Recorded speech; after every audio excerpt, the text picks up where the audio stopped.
And welcome back, guys, to another episode of Six and Below. This week, we're on a journey to San Francisco to get a man pregnant. I'm Erik. This is Darren. And welcome into Six and Below Movie Podcast. A little bit of a pre-warner. We are having a little bit of a drink today. Not whiskey, but cider.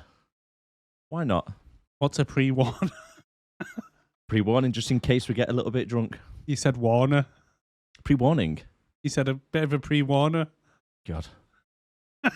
It's going to be one of them days, isn't it? Oh, cue the intro.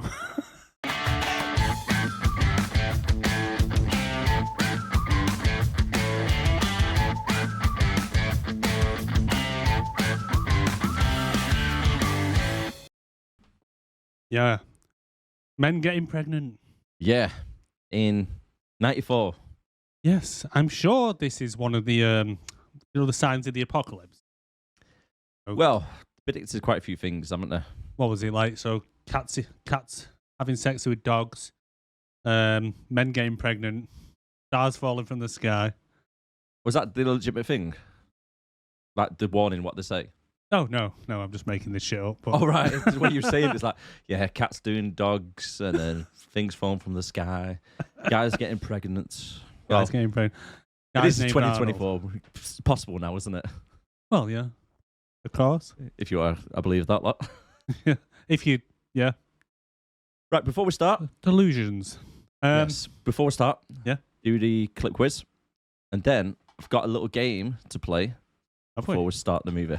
Oh, right, okay. Yeah, let's do this. I am not a human being! I am an animal! Cold-blooded! Crank the AC! Where are my lists? Bring me the names! It's time!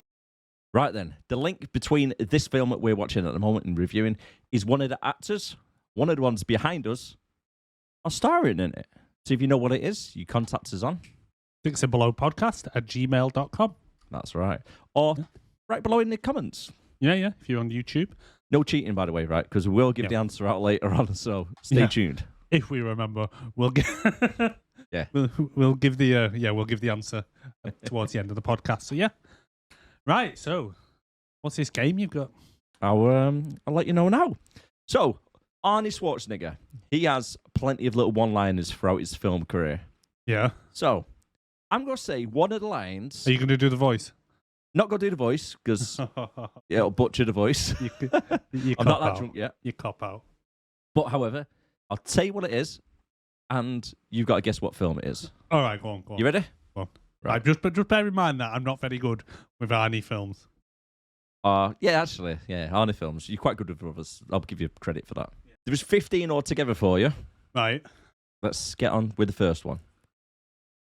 Get to the chopper. Get to the chopper! Predator. Yes. Oh, let's put a little star there next to you. You got it right. Right. I'm pregnant. Junior. I told you it'd be easy. Put the cookie down. Jingle all the way. Yeah. Put the cookie down! Hasta la vista, baby. Terminator 2. Try and trick you up there. Let's off some steam. Let off some steam. Woo! Let off some steam. Pass. Okay, the scene. He throws a pipe at the bad guy. Sticks into him. It's a steam pipe. What's coming off? Commando. Yeah. Right, okay. You're fired. True Lies. Yeah. I did nothing. It was the pavement was his enemy. I did nothing. The pavement was his enemy. Jingle all the way. Why did I sound like Bane then? Why did I sounded like Bane then? He did a little bit, actually. Hello, Mr. UBS man. Twins. Twins? Yeah. Ah. Because it's like a theft or something on a bike. He rolls past and hits him with a briefcase. Oh, right. When he runs over, he goes, "What are you doing?" I did nothing. The pavement was his enemy. It's not a tumor. It's not a tumor. Terminator? I don't know. Kindergarten Cop. Kindergarten Cop. Yeah. Here is Sub-Zero. Now playing Zero. Oh, Batman Forever? No, Batman Ah, Batman and Robin. No. What? Running Man. Oh. I thought you'd be alright at this, you know. You started off good, you know what I mean? I had to get a few easy ones in there. It helps if I've seen the film. That's True. Stick around. Stick around. Oh, I know this one. So the scene, he throws like a big machete into a guard and it hits him. And he like pins him against the wall. He goes, stick around. Stick around. Commando. Yes. I hate it when people talk during the movie. Oh, shit. I hate it when people talk during a movie. Ah. Can't do Schwarzenegger, I told you. Oh, God. Last Action Hero. No. What? No, not that. One. Batman and Robin. Oh, fuck off. He turns around, freezes the guy. Consider this a divorce. Oh, Total Recall. Yeah. If you don't stop screwing around back there, this is what I'm going to you. And then snaps a pencil. Oh, I know this. Oh, God, I can picture the scene as well. Oh, God, what is it? That's what I'm asking you. I know. What is it? Terminator? Terminator? I don't know. Kindergarten Cop. Go! Fuck's sake! He does it to the kid, doesn't he? Oh, yeah, I should have known, kids. Fucking hell. Got to catch the red eye. Gotta catch the red eye. Yep. Fuck knows. Last Action Hero. Right. I'll be back. Terminator. Which one? 1. Yeah. Not too bad there overall, mate. You know, you got a few Go on. easy ones. How many out of 15? All right, you got 1. Yeah, well, 2. some of them were like... it's not like the well-known Arnie quotes, are they? 8. 8 out of 15. Right, okay. Yeah, about roughly half. Okay, I'll take that. I thought you would have got a little better, if I'm being honest with you. No, there's some quite easy ones there, I thought. Yeah, the one with the pencil thing I probably should have got when you mentioned the kids. And especially the tumour one with Kindergarten Cop. Why? He says, I've got a headache. And the kid goes, maybe it's a tumour. He goes, it's not a tumour. Really can't do his accent. I told you guys. Anyway. Right. Shall we get on to the vitals? Yes. All right, let's get straight into the vitals. Go on. Released in 1994. Runtime, 1 hour and 50 minutes. IMDb rating, 4.7. Metacritic, 59. Rotten Tomatoes, what do you think? Critics, probably 20. Audience, 22. Audience, spot on. Yeah. You've probably seen that beforehand. No, Critics, I've not. 39. 39. Critics are higher? Yeah. Really? Oh, actually, was this Oscar nominated? It was. I don't know what for, but yeah. I don't know why. I don't know. Special effects? Fuck no. God knows. The CGI on this is unreal. I was going to say. Jesus Christ. Budget? Yeah, go on. Must have been the wages, because it was 60 million. It's that face, mate. It's the only bit of CGI in it. Clip art. That was so bad. That was so Oh my bad. God. Creepy as well at the same time. This cost 60 million to make. Yep. Box office gross, though. Yeah, go on. 108 million. Yeah, I do remember it being popular at the time. How old would I have been? About 9, depending on when it came out. Yeah, but yeah. Jesus. Other top grossing films of 1994. So the first one was a cartoon. 1994 cartoon Lion King. Yeah. Second one, you gotta get these straight away, to be honest. I think we've done this before. Jurassic Park. Nope. Oh. It stars Tom Thanks. Forrest Gump. Yep. Third one, Arnold Schwarzenegger. Arnold Schwarzenegger. Terminator 2. True Lies. True Lies. Yeah. Ah. What year was Terminator 2? Oh, it's got to have been around that era, hasn't It's it? around this region, yeah. Yeah. This movie was ranked 41 out of 200 for 1994. And this movie was higher grossing than Shawshank Redemption, House Party 3, and Miracle on 34th Street. Fair enough, yeah. Yeah. Shawshank was well better. Yeah, but that was notoriously Bad at the box office. Really bad at the box office. Yeah. Only really got the critical acclaim on home release. Yeah. And now it's like one of the top rated things on IMDb. Of all time? Yeah. It's bloody real good film. One of my favourites. Love it. Oh, yeah. Yeah. You love the shower scene, don't you? I do indeed.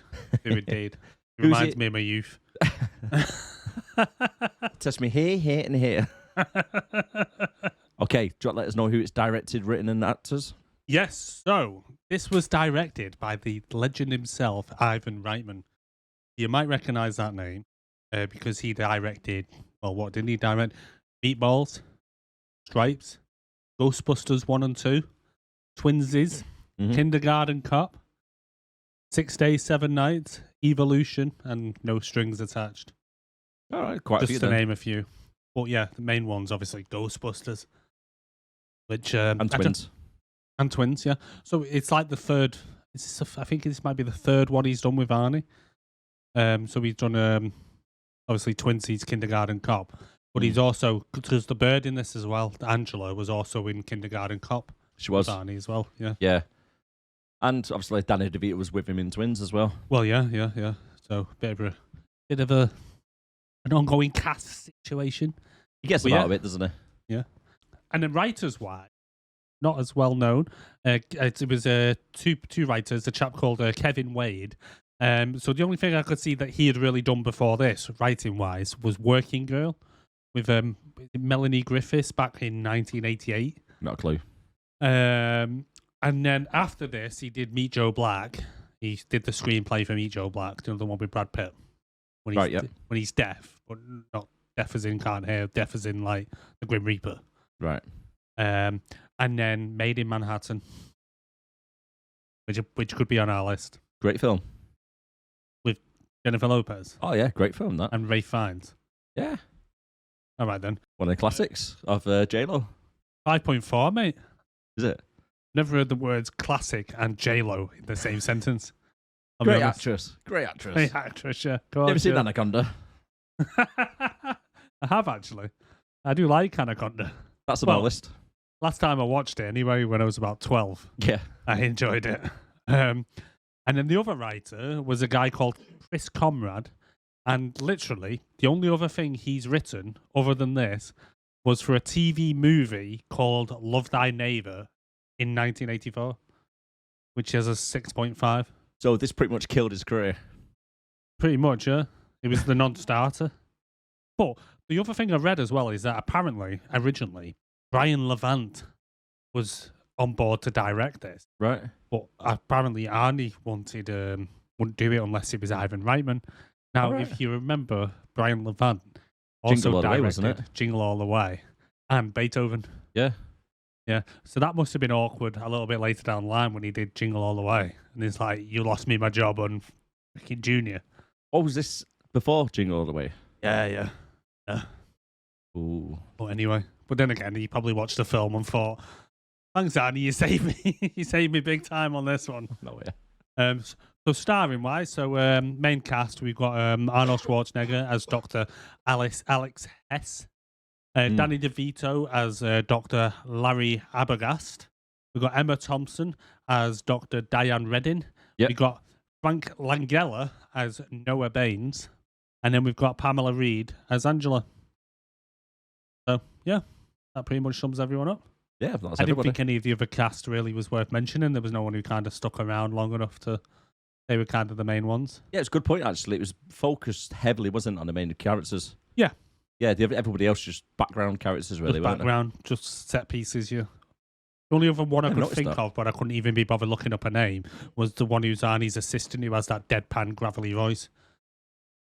Oh, she reminds me a bit like... Is it Monsters, Inc.?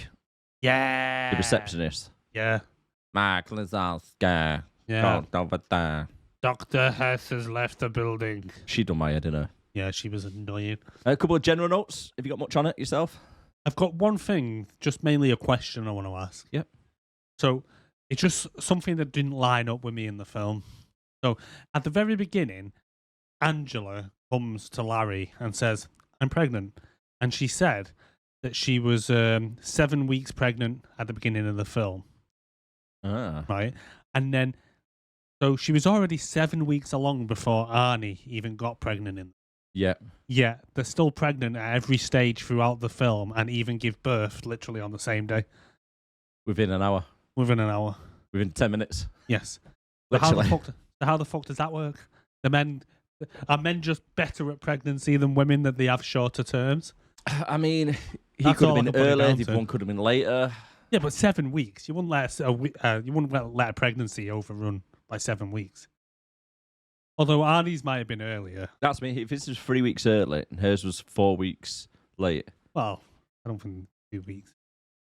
Well, I suppose. It's possible, but the odds are very, very against it. Yeah, it was just on the second watch, when I was watching the second watch, and she comes in and goes, "I'm pregnant now, 7 weeks." And I was like, hold on a fucking second. Let me just get my calculator out. 7 is a bigger number than 0. Yes. How does this work? So anyway. Again, I can't really give you a proper...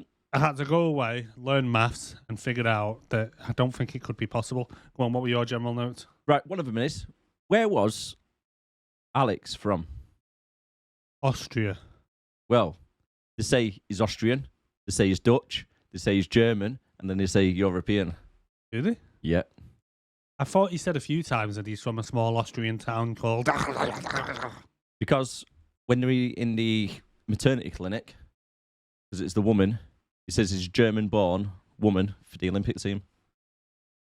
Oh, well, I think at that point they're lying, because doesn't he say the East European? Still, you know, I mean, there's quite a bit in there. They've, thrown it around different places. Yeah, well, they're ignorant Americans, aren't they? They don't know where anyone's from. They barely know where their own country is on a map.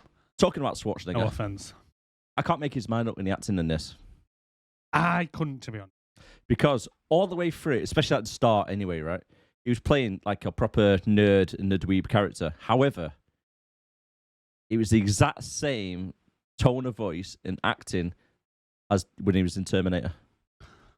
Yeah, so I think we had a conversation about this the other day, didn't we? Because it's kind of like he starts off as a straight-laced, kind of no-nonsense nerd, Terminator almost, no emotion, no nothing. Yeah. But then as he becomes a woman, and he's obviously taking estrogen and what have you, well, he doesn't become a woman, but as he becomes pregnant... Starts getting feminine, doesn't he? Yeah, he becomes more and more emotional, erratic, and so on, which I found a little bit, just as the feminist man I am,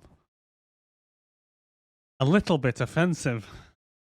But very stereotypical patronising throughout the whole film, though, wasn't it? A lot of stereotypicals on this. It was a little bit, yeah. But having spent 9 months with a pregnant woman, I can kind of see it. Yes. A little bit. A little bit. Yeah. They get a little bit emotional at times. Just a little bit. Just a little bit, Just yeah. a little bit. Hormonal all over the place. Yeah, them whores really do moan. Second one. Would you do this type of experiment to yourself? Would I fuck... Mate, No? I'm pregnant half the time anyway with this belly. Fuck actually having to carry a baby. And when that baby was coming out, it was looking for a way to come out, and it's only got 2 choices. Come out your fucking cock, or somehow your back door, and either one was not an option. Another thing as well that I picked up on. Well, Right. So when he inserted the egg, etc., onto like the stomach wall, wasn't it, or around that region? yeah. Right. How is that baby feeding? Mate, the whole thing is just bollocks. Because obviously for the guy, Yeah. right, is he produced his own the cord Well, to no, feed the baby or the nutrients?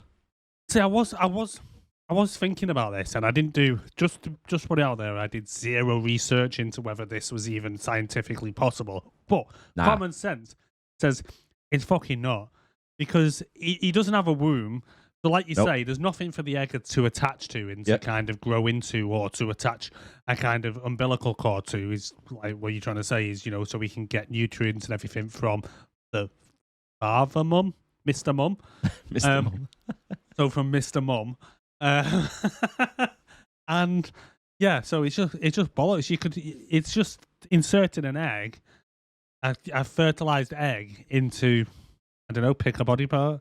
Yeah, but later on as well, You may as well just put it in this can. may as well, mate, because they actually say later on, don't they? Like when he wanted to terminate the baby, he's like, just stop taking the drugs, and it will just dissolve into your human body as normal. Yeah. No, it don't happen like that, mate. It's got to come out still. Well, yeah.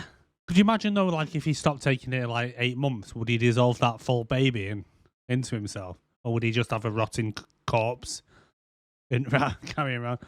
Because that can happen in women.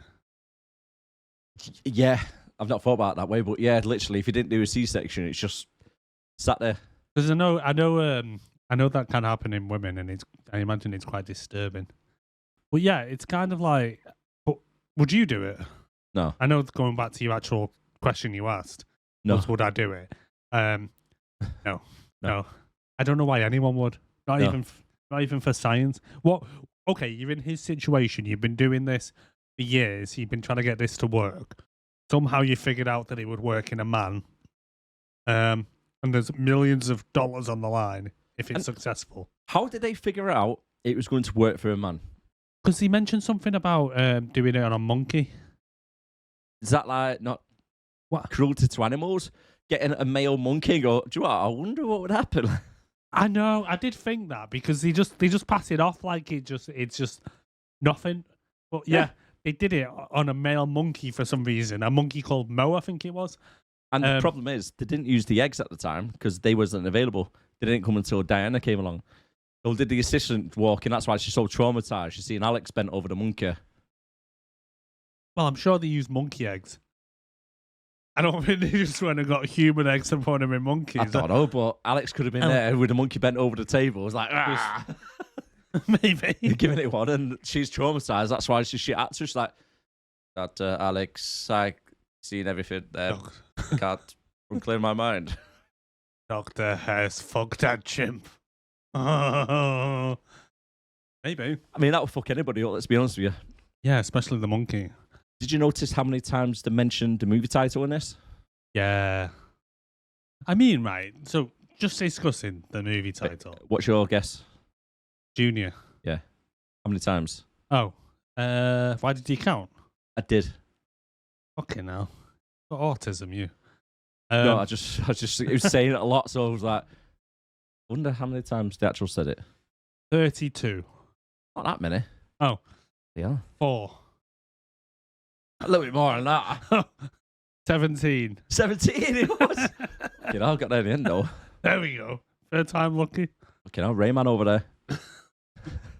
6, 6, 4, 4, 8, 6, no, 17. No, you just back and forth, go in So, the middle. as you were saying, sorry. So the name Junior. Yeah. Usually, it would be like if you named your child Darren Yes. Junior. Yeah. Yeah. But they're just calling it Junior. Yeah. And that doesn't seem to like kind of bother anyone. That'd piss me off because I'd be like, what's the woman called in it? Diane Redding. So it's a girl in the end. So in theory, then it would be Diane. Junior. Diane Hess. Like Arnie's surname, I'm assuming. Diane Hess Jr. Yeah. But it's not, it's just Junior. Yeah. Just Junior. And it's that's a girl. one thing of what you took away from this film, what didn't make sense. Yeah, so out of everything that's happened in this film, you know, Danny DeVito impregnating Arnold Schwarzenegger, willingly, I must add, there was consent. Yeah, the fact that they just call the kid Junior. But then again, it's Americans for you. They literally you call people Brick. Rice. Yeah, rice and brick. Right then, do you want to get onto the movie? Start? Yeah, can do. Yep. So it starts off in the library. We see Alex, played by Schwarzenegger, and he starts hearing babies cry, doesn't he, inside the library, and comes across one on its own on a changing mat in the middle of the desk. Yes. Now, if you heard a baby crying out in public, would you go and wonder where that's coming from? Let's go investigate. No, but he does look like he's got a rod up his ass at this point, and he's in a library, so I think he's just more disturbed that the baby's actually making a noise in the library. But the one thing, I'll tell you what I wouldn't do. I wouldn't go over, and if I seen an unattended baby, I wouldn't kidnap it. Exactly, because that's exactly what he does next, isn't it? Yeah. He finds it, picks it up, and just runs around with it. He's There like, must be a mother. The baby. There must be a mother. Must there? Because we're going to find out that that's not true at all. no. Apparently. There doesn't have to be a mother. He just ran off with it instead. Did you also, I don't know about you, but for me, in this opening scene when it opens in the library and it's going along and kind of the music that's playing as well, it reminded me a little bit of Ghostbusters. And then it pops up saying an Ivan Reitman film, and I was like, True, because that's how Ghostbusters starts off, isn't it? The ghost in the library. Yeah. But it had very similar music as it goes across. But then I also wrote down, oh, look, there's Arnold Potter in his glasses. He literally looked like as if Harry Potter had been on steroids. Yeah, been to the gym for a little bit. Is it me, or have they made him blonde in this? Has he always had that hair colour? No, it's a little bit lighter hair than normal. He looks a little bit Aryan, and the fact that they also gave him the name Hess also kind of screams a bit Nazi to me. I would just go back to say German. I wouldn't say like Nazi straight. Well, Rudolf Hess, he's blonde, he's Aryan, he's proper kind of. You know? Well, it's Alex, isn't it? Well, yeah, but they call him Hess. That was just where my mind went, and I was like, oh, I'll get a bit of a Nazi tone from this. And they're doing experiments, you know. Well, yeah, true. True, because the Nazis did have similar type of experiments, didn't they? Yeah. And then with twins and etc. Yeah. And then it turns out to be a dream, and I just wrote it in big letters, nonce. Yeah, because he sat there dreaming of 100 babies. Yes. Yeah. There must be a mother. Oh no, everyone's a fucking baby. Like, why are you dreaming about babies, dude? Well, the thing is, luckily it cut off then, mate, because he had a big brown sack. He was just like throwing them all in. I'll take you. Little swagger bag walking out the library. The mum comes back. Where's my baby? That's why he woke up with a hard on. Well, yeah. He mentions that later, doesn't he? He does. Was it Steifer or some shit? Steifer. I woke up with a Steifer. In the next scene, we see Alex at work at the local university, and it seems like he just gets chimps high by injecting them with drugs and then gets them pregnant, doesn't he? Pretty much, yeah. That is his day job. That is literally on his job description. Get chimps high. And impregnate them. I'm going to impregnate them. Yeah. Here's a bit of a hypno for you. Don't worry, mister. You won't remember anything in the morning. George wakes up with a fucking sore ass. Yeah. He speaks to his assistant. Yeah, by mistake, I got the male chimp pregnant. Dr. Hess woke up in the cage again, covered in monkey cum. Yeah. And we meet Larry for the first time now, don't we? He was starting work and happens to work into a local fertility clinic or something, isn't it? It's literally called the fertility clinic. The sign on the front is the fertility clinic. Very original. Yes, so it's good that we at least know what the building is, so you're not going to walk in there accidentally thinking it's kind of a 7-Eleven or something. You know, it's like when Arnie's walking around his lab as well, he's kind of like the smartest person there ever.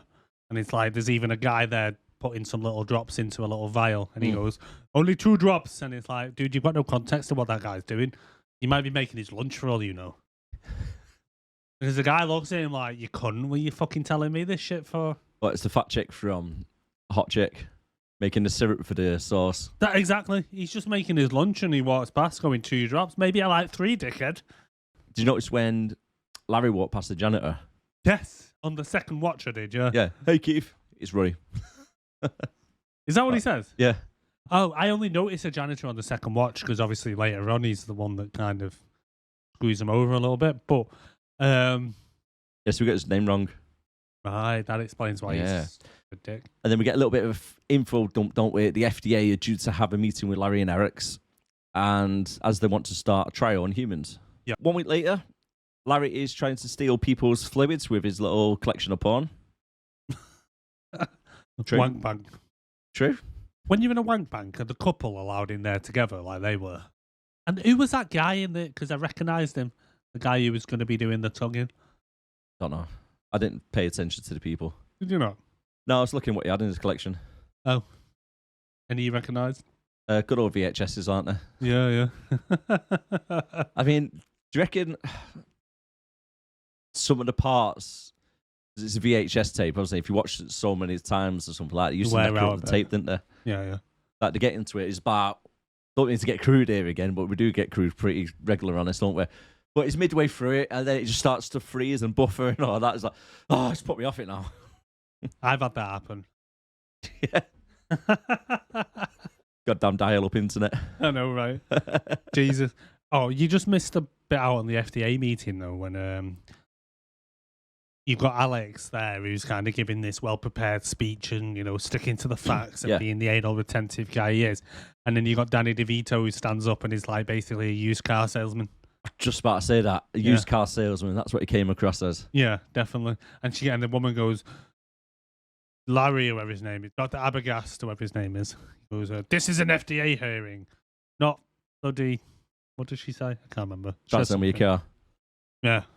Well, yeah, he's like a little car salesman, isn't he?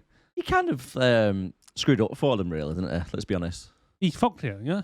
Yeah, because it was going quite well, wasn't it, with Baines and Alex? Yeah, they were just sticking to the facts of the experiment and so on, and just, you know, and like, yeah. And then he stands up and he's like interrupting Alex, going, this drug works. You can think of your sister, think of your mother, and like basically trying to sell it to them. Yeah.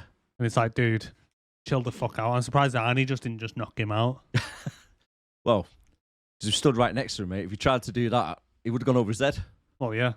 He's literally like on his waist belt, isn't it? Would have just Next to elbowed each him or other. something. I mean, Danny DeVito is tiny, isn't he? I forgot how small he was. Yeah. Some of the scenes when he's there and it's like you can barely see him next to the other actors. He looks like someone's bald kid has walked on set. Well, Baines is quite tall, isn't he? Yeah. And one of the scenes later on, they're talking with each other, and Baines has to go down a couple of steps, so they're like near eye level. He went down like 4 steps, so he stood there. Danny DeVito's on the top step, Yeah. just to try and get a little bit of height difference in the camera. Is a thing that I think there's one scene as well when you've got Baines, you've got Danny DeVito, and you've got Emma Thompson, and then that big bloody container thing she has that she rides in on. Yeah. And you can barely see Danny over that. See the top of his head. Just see his eyes like that, and he's like jumping to try and get some screen time, When he sits down on his desk, it's like Yeah. a little baby in a high chair, innit? climbing up. Do you remember Harry Enfield back in the day Oh, yeah. with like Lulu and whatever it was when they would like used to climb on them things like that? Used to love that sketch show. So we meet Larry's missus, who's Yeah. preggo, as I said before, 7 weeks pregnant. Angela. Yeah, and then he thinks it's his, but then it's like, no, it's not yours, dude. He's like, oh, at that wedding we went to when we banged a couple of weeks ago, you know, one slipped in. Yes, finally I've done it. After like 20 years, I finally got you pregnant. And she goes, no, I shagged some guy one night stand, not yours. Who's the dad? One of the Aerosmith members. She can't remember what his name is. Like, she get gang banged on by more. I'm assuming so. I think all of them done her. Yeah, maybe. It's like, who's the dad? Oh, yeah, I don't even know. He's one of the Aerosmiths. There was that much cum flying around, I don't know which one it was. That was basically. Woke up with pink eye and everything. I know, right? That's why it took me 7 weeks to come and see you. Did you notice the way Danny DeVito kept saying Aerosmith? Aerosmith. Yeah, it kept saying it really weird. It was doing me nothing. Is it Aerosmith? Is it Aero? Aerosmith. Yeah, I thought it was Aero. I've always had Aerosmith. But however, he seems really calm with the situation. He does a bit, yeah. I think it's because they are divorced. Do you think that's the reason they got divorced? Because he couldn't impregnate her? I mean, it does happen. Well, yeah, but there's other ways to go about it, like. So she wants him to deliver the baby. And he's like, nah, Dave down the road can do it. Like, nah, Dave like looks at me all funny. Yeah, he's going to have to look at your vagina, love. He's a fucking gynecologist. What do you want him to do? Close his eyes while he delivers the baby? Just go feel around here doing that. It's like, I'm here for a sweep, not a prostate. Should have gone to Specsavers. Wrong hole, fool. Should have gone to Specsavers. Alex ends up locking himself in a university lab due to the FDA shutting down the project. The new replacement, Dr. Diana, makes a grand entrance by surfing down a runway on one of the carts and starts to sexual assault Alex. Yeah. Pisses shit out of him, doesn't she? Oh, yeah, just imagine that being the way around. I know, right? I was thinking that. Imagine if Arnie, first of all, she'd have been dead. Yeah, clean her right out. Yeah, squished. With But yeah, a boulder coming at him. if Arnie just started going, oh, thank you. Yeah. Me Too movement. I know. Even in 1994, that would have been unacceptable. I think it would have, yeah. Yeah. But yeah, she And- started. Meanwhile, the chimps are just roaming free in the lab. I know. They don't actually keep them in cages or anything. So, like, later on, when they're eating a cake, the chimps just turns over, starts helping itself to the cake and everything. It's just literally walking around through the whole thing. They are cute, though, chimps. Would you keep one, look? Oh, I mean, if I could have one as a pet where it wouldn't rip my face apart, I probably would have one. Yeah, that is the problem in them with chimps. They will just turn on you like that. Yeah, and mean- literally rip your limbs apart. They are vicious as fuck, or they can be. And then moving on now, Alex is packing up to move back to Europe and to continue his research. I don't know why he's going to be able to do it in Europe when the FDA is shutting down already. I don't know. I think he's hoping that he's going to, without Danny DeVito there giving the whole used car salesman, that maybe he would, he'd have to stand a better chance of getting it approved in Europe somewhere. Maybe, I don't know, maybe somewhere like Eastern European country or something where like maybe the rules aren't as kind Yeah. of as strict. But then again, have you seen some of the shit that the FDA actually approve in America? Well, they've got their fingers in plenty of pies, aren't they, where they're making Well, a lot that's of it, money from them. Maybe someone didn't bribe someone enough or something. Maybe Baines needed to put his hand in his pocket. Because Danny DeVito mentions he's got 300 grand in this project. Yeah. Maybe start throwing a few of that 100 grand towards one of the guys at the FDA. Maybe. But we find out that Baines is a bit of a bellend, isn't he? Because he goes, the review board have shut the project down. He goes, there's nothing I can do. And Danny goes, not Danny, Larry. Larry goes, but aren't you head of the review? And he's like, well, yeah. I don't like him, he's a cunt. He is a cunt. He is a prick. He is a Lanky little massive prick. Shit. He's like, blame it on the review board, but aren't you heading the board? You know as well when she bashes through on that thing where she keeps all the eggs and stuff like that. The other note I had was when she's checking the vials, like liquid nitrogen in there. You wouldn't be able to just check it with your hands. You'd have to wear fucking full on gloves. Yeah. It's literally like minus 357 degrees. Yeah. And it's like, and she just goes, oh, thank God, they're okay. Oh, thank God. It's like, yeah. You wouldn't be touching them with your bare hands, love. It wouldn't surprise me if she was going around licking them because she is that. She's so clumsy. Yeah. You drive the point home throughout the film that she's a clumsy bitch. Really, really bad. And they really do stereotypical things so bad. Like, Leanna has seen a couple of like scenes of it.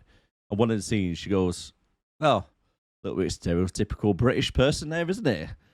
Always like buffling and bambling around, messing things up all the time. They're clumsy. Well, you know, yeah. Did you see her one of the scenes where she was making a cup of tea? No. No word of a lie. She's making a cup of tea. Because obviously, what's the favourite drink that the British always drink? Oh, yeah. Nothing but a cup of teas. Fortunately, it is true. Right. Yeah, we do drink a lot of teas. So she's literally making a brew. She's got the cup in her hand. And she's like this with a tea bag. How do you make a tea bag with a brew? Put it in. Yeah. Leave it to settle for a little bit. Give it a stir with a spoon. Yeah. I think She's I know what you there mean. on the string, dipping it in and out, literally about 30, 40 times, but quite aggressively dipping it. I'm nervous as Right, fuck. she's doing that. Right, and then she stands up and just throws the tea bag onto the floor. Yeah, I was going to say I did notice that. It's like, When someone comes over to talk to her and she just goes, just wings it. I was like, like, all right, okay. like she's finished with a fag and she's just chucking it on the floor. She's just like, so if the camera just looked down, there'd just be tea bags everywhere. That's like, cut. You're not done enough dips. Do it again. Sake. We don't make brews like this, you know, in England. No, It's all right. It's good for the cameras. Good for the cameras. Keep doing it. you let the brew settle. You literally let it brew. Why we call it a brew? Yes, exactly. Yeah. And then Larry tells Alex that he wants to get him impregnated. I love that when he's storming off and he goes to the flat and he's packing up all his shit and he goes what about all your colleagues that you're gonna leave behind? And he goes, what? They just need to find someone else to mimic the water cooler Yeah. or something. And he goes, no, people like you. And he goes, I am not well liked. He's like, I like it. He goes, no, you don't. Like Terminator. Yeah. Exactly Terminator. It was. I was expecting him to go to the nearest gun shop and ask for an Uzi, 9mm. That's for his like jacket and boots. Yeah. Could you imagine him in Danny DeVito's jacket and boots? Though? Well, funny enough, I'll say that later on actually when we get to it. But yeah, he even buys himself a plane ticket, which is just about to leave. Did Danny bring his passport to the airport with him? He must have. He must have known. He must just carry it around with him because, like, first of all, he didn't. I don't think he knew that Dr. Hess was leaving, or Annie was leaving. Follows him to the airport. Somehow gets a ticket to Paris. Does he just carry his passport around everywhere with him? But that's what I mean. But what are the chances that you actually go over to get? I can't get words out of them. But what are the chances that you are able to get a ticket with a flight that's going to leave right then? They've gone through like security. Well, yeah. How did they get through security? Well, How I did they get suppose through it's everything before else? 9/11. I think you could literally just walk onto a plane. I suppose. And then, after convincing the giant to stay, they come up with a plan to get Alex pregnant. Again, why the chimp's still in the lab, just getting about when his project has been closed down. She keeps them, doesn't she? Why? Well, she comes up with some excuse saying she thought it was bad taste to kick out an expecting mother or something. She makes like an offhand comment. Which takes an expecting dad. Hey, Kicks out the expecting dad, though. does she? Yeah. Took over his lab. Oh shit! Yeah, but sorry, that statement confused me then.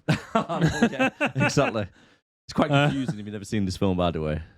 But Danny nicks one of her eggs. Yeah. Did you see that when she wakes him up? Right. When he wakes her up. Did she look smacked out of her face, or was that just me? She did look smacked. Yeah. She wakes up and doesn't know where she. Have you ever fallen asleep somewhere and woken up and not realised where you were? No. I've not. Never. She actually woke up as if she's been tripping on bloody mushrooms all night or a bit of weed. Smoked too much. Woke up like, where am I? Where am I? Who are you? What are you doing here? It's like, It's funny you mentioned that actually, because sorry, just a little segue when you mentioned smoking weed. I read in the notes on IMDb in the trivia for this film that apparently Danny DeVito gave Arnold Schwarzenegger a cigar, and when he smoked it, he said it made him forget all his lines and everything like that because Danny had laced it with loads of weed. did he? Basically, give him a cigar full of weed, give him a blunt. Sorry, I just when you mentioned that, then I was That's like, I thought I'd mention it. But yeah, so she wakes up. She's like, oh, I'm in my lab. Oh, my lab. What are you doing here? Exactly. Yeah. She must have been on something. Must have. Definitely. 'Cause Did when you she wear wakes that? up, like you say, completely out of it, doesn't know exactly what the hell's going on, who he is, or anything. Did you get the brutal exchange as well? What? So he goes to her. Maybe we can have dinner sometime or something, and she just goes, Oh. no. I just wrote brutal. Like, Emotional damage. it doesn't even faze him or anything. She's just like, no. Like, all right then. But yeah, so he nicks one of her eggs out of a little container, one that's written on Junior, got Junior written on it. Yeah, a little bit Especially coincidental, isn't it? Yeah, just a little bit of a coincidence, yeah. I mean, like you say, back to the name again. Why would a woman name her possible kid who could have been her daughter Junior? Junior's always like a boy's thing, isn't it? You don't call a girl Junior. Oh, would you balls? Is there a different name for that? No, I don't think When so. the mother and but daughter are the same name, did they call them something else? To be honest, I'm not sure, but don't know. Because I've Don't know. only ever known, like, to be Juniors. males, yeah. Yeah. She get a junior and senior. Yeah, it's like my wife's dad, he's a junior. Yeah. Same name as the dad. And like my nephew's as well, so junior as well, same name as the dad. Call him JJ, James Jr. Oh dear, JJ. JJ, yeah. That's not bad, actually, that. Right, how many cans you on? I'm on number 4. Number 4. God, he's smashing them away, aren't you? Yeah. More than number 3, me. Or a bit of cider, a bit of Copperberg, strawberry with lime, a bit female, but Copperberg, if you want to give us a sponsor. yeah. We How didn't can you mention contact us? 6 and below podcast at gmail.com. No, one day I'm going to make you read that out. How can they contact us, Darren? 6 and Below review podcasts. Oh, This wrong. is just 6 and Below podcast, isn't it? Yeah. Wrong, Darren. One time you have to do it. And by the way, guys, it's either SIX or number 6. Either way, it does come right through to us. Does now, yeah. So if you've got a film suggestion, let us know on email. Type below. Anywhere you can leave a comment, just leave it on there. What film you want to suggest. As long as it meets the criteria of below 6 on IMDb or below 60% on Rotten Tomatoes. You can also write to us at PO Box FU at... Not got that one set up yet. No. Do people still use PO Boxes? I think people do, yeah, if you want to send like merchandise. No, I mean like shows and stuff like that. Do you know, remember like back in the day with like Blue Peter and stuff, and it'd always be like PO Box 432. I think so. Yeah, I can't say I've seen Blue Peter anytime soon.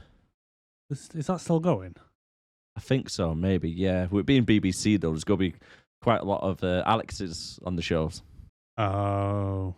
It's the BBC. Yeah. They're quite on the left leaning, aren't they? Quite liberal. But anyway, enough about politics. Back at Larry's clinic, they start experimenting. Alex drinks the Rehypno, and Larry does the poking around as they do to get pregnant.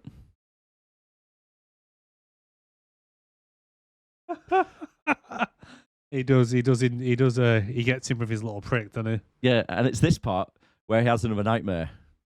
Do you want to explain what happens? Christ. So he has this little like nightmare / dream where he's in a hospital bed and he's surrounded by kind of flowers. This hot nurse walks in, like holding a baby, but almost like smothering a baby against the shoulder, which was a bit random. Anyway, so she hands the baby over to Arnie, and then Arnie looks at it, and it's got his face going, nah, nah, nah. It's so bad, the CGI. It's disturbing. It makes the Twilight baby look cute. Jesus effing Christ. It looks so bad, though, doesn't it? It was literally Arnold Schwarzenegger's face, CGI, as if it was like clip art. Onto a baby. Onto a baby. Arnie's face on a baby. Just picture it, people. We'll put a clip up here, but picture it. Picture it. Okay, what I'll do, if I remember to do it, by the way, because I might not actually remember to do this, because I'm doing the editing this week for this one. I'll show you. This one here is what the film did. I'm going to see if I can do a better one myself. Put yourself on a baby. No, I'll put Schwarzenegger on it. Are you going to see if you can do this with glasses? As he is now. This version of Schwarzenegger on the back. This version of Schwarzenegger as a baby. Okay. I'm going to see if I can do a better one.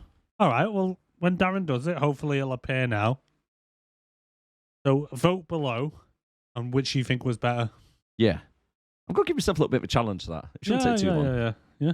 I mean, let's be honest with you, the editing team that done it must have literally took them 30 seconds because it was that bad. Mate, we're after budget when that 60 mil, I reckon 20 mil went on that face. How much do you reckon Arnie was paid? Oh, and Danny? Yeah, for the extra face. Or just in general? In general. Arnie was probably 15 mil. Danny probably the same as well. Danny probably about half because it's based on footage. He's definitely on steps or something there, isn't he, on this picture? Yeah, definitely. He definitely is. He's definitely not. He would come up to Arnie's belly button in real life. It literally, his nose would insert in his belly button. Because look at this picture now behind us. By the way, you can only see this if you watch it on YouTube, so I do apologise, everybody on Spotify. We'll try our best to explain it. So, Schwarzenegger is standing there with Diana, I can't remember her name, Emma Thompson, behind him, holding shoulders. She looks quite tall there, to be fair. Yeah. Right? And Danny DeVito, his head is probably about where Schwarzenegger's chin is, top of his head.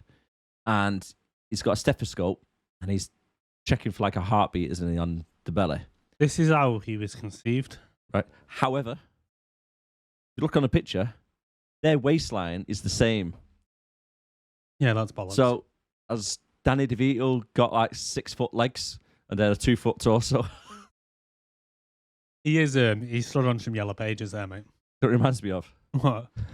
that scene from Family Guy where it's the hooker with like the legs are just dead long out and it's just up to his neck. There's no torso. Oh Jesus. Yeah, he's definitely on some steps there or something. Yeah, that's it. So Alex wakes up after another nightmare, a little bit groggy and drowsy. Wakes up with a bit of a sore arsehole. And that guy needs to drink a little bit more water as well, because the piss that came out was literally like a 6-gallon bloody tub. Oh, I know. Was that orange juice? It was I a think really it's weird as colour. well, right, with this, right? They only injected him the night before, yet he's showing positive on the pregnancy test the morning after. That shit usually takes a week or two, doesn't it? Yeah, it's only like 2 weeks. Yeah. Because like the women miss their cycle, don't they? Yeah. So he shows straight away. And then we learn that Larry's wife has a bedroom there. Have you noticed how they all keep commenting on her taste? Yeah, everything's fucking floral, disgusting, and makes me want to be sick. I don't know if it's just a 90s taste. No, it's really bad, isn't it? It's something It's like really your bad. grandma would have, like from Yes. the 70s when they've not redecorated since. Yeah, when everything's bloody floral and Wood chip flooring, curtains. roofing stuff. Yeah, it's not great, is it? terrible. But yeah, they did actually mention it quite a few times, didn't they? They decide that he's going to take his drug every 6 times a day, every 4 hours. And that's 4 weeks later. Yeah. And he is pregnant. And he's suffering from morning sickness. And he's sharing a lab with Emma Thompson. Yeah. And this is when she gets Zoe with her tea bags in it. Yeah, this is rare a bit. Yeah, she's making a cup of tea. Just wings it on the floor, as you do. A little bit stereotypical Brit drinking brews. We've not actually had a brew tonight, have we? We've not, no. No, we've gone straight into the energy drinks and... I've not even touched mine. See, that's been... I started on my energy drink first. I've still got a little bit left of the Monster. So Monster, if you want to give us a sponsor. There. Copperberg, if you want to give us one as well. You know, we do like drinking that. It's quite a nice one. Mixed fruit flavour today. I'm on strawberry and lime. It's reverse, but I'm sure you can figure it out. By the way, guys, if you are a regular, you may have seen it. But the last one we did where we had a little bit of a drink, we got a little bit too drunk, didn't we? We did, yes. We had a litre bottle of whiskey straight. So if you want to watch that one, watch The Punisher. Watch the last 30 minutes of it if you want to see me as drunk as a homeless man who used to be a sailor. Yeah. What did that line go now when the guy walks up and he put his gun through the door? He puts his gun through the door. And he goes okay. That cracked me up every single time I see that. I still watch it back now. It's funny. And just for the record, he was wearing a hat. Literally 5 seconds and a whole of a 2-hour film. Yeah, but he did wear a hat, and it was iconic. But Mario wasn't a bun. No, it wasn't a bun. I'll give you that it wasn't a bun. It was near a bun. It was long on the back. It was an inch off a bun. Yeah, it was. Let's call it an inch. A mullet. An inch makes all the difference. That's what she says. It was. That's back to the film anyway. 4 weeks fucking later, Arnie's suffering from morning sickness, and then him and Danny, or Larry, I keep calling him Danny. We'll just call them by their actual names. Arnie and Danny are having a chat about how sensitive Arnie's nipples are. Yeah, not very discreetly either, because every single person in the lab starts in. coming over with their own suggestions why they've got sore nipples. Can you remember what some of the suggestions were? I think one was surfing. Yeah. One was running. Yeah. One was hot wax. Yeah. Um, One was clamps. clamps, yeah. Nipple clamps. One was tassels. Oh, literally, there's about 6 different people coming over, wasn't there? yeah, and they're all like, "Oh, have you tried Vaseline? Have you tried this? Have you tried that?" And they're just like, "Guys, private conversation. Fuck off." I mean, right, if you're in your workplace and you heard one of your work colleagues talking and they go, oh, I've got their sensitive nipples today, would you just go, oh, get some Vaseline now? I do it when I go surfing. I would usually, if I'm completely honest, because I mainly work with all women, Yeah. I usually go over and say, "I don't believe you, let me have a look." I mean, Can we milk you? Yeah.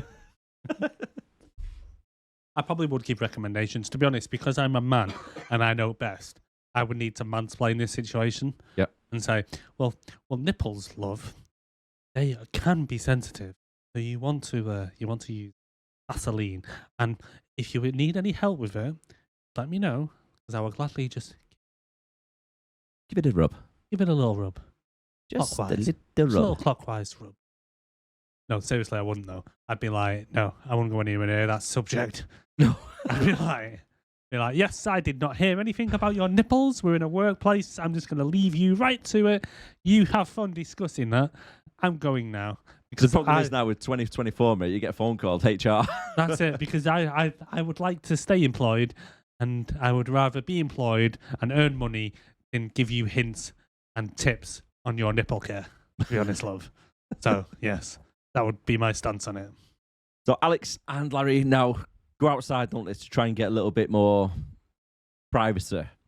And did you notice in the background, the bumbling Brit chases after him and just cleans out a skateboarder? Yes. Now, I know she's supposed to be clumsy and everything, because like in most scenes she does something stupid and clumsy. Every single scene. But that one wasn't her fault. That was the skateboarder not watching where he's going.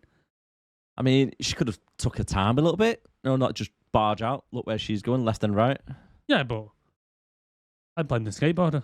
I can see where you're coming from, but he hasn't really got brakes, has he? But then Emma thinks that Arnie's got a bit of a drug problem, which she's very observant for someone who's a clumsy Brit. Very observant. Yeah.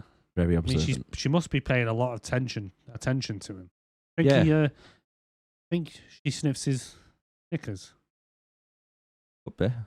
I don't know where that come from. Like. I don't. But I'm just mean like she's showing him extra attention, so I automatically just went to sniffing knickers. I need help. There's anyone out there that can help me? Oh my God. Anyway, cut that out. It's all right, yeah. And I'll go leave it in. Leave it in, Darren. Do not. So Whatever, I don't really care.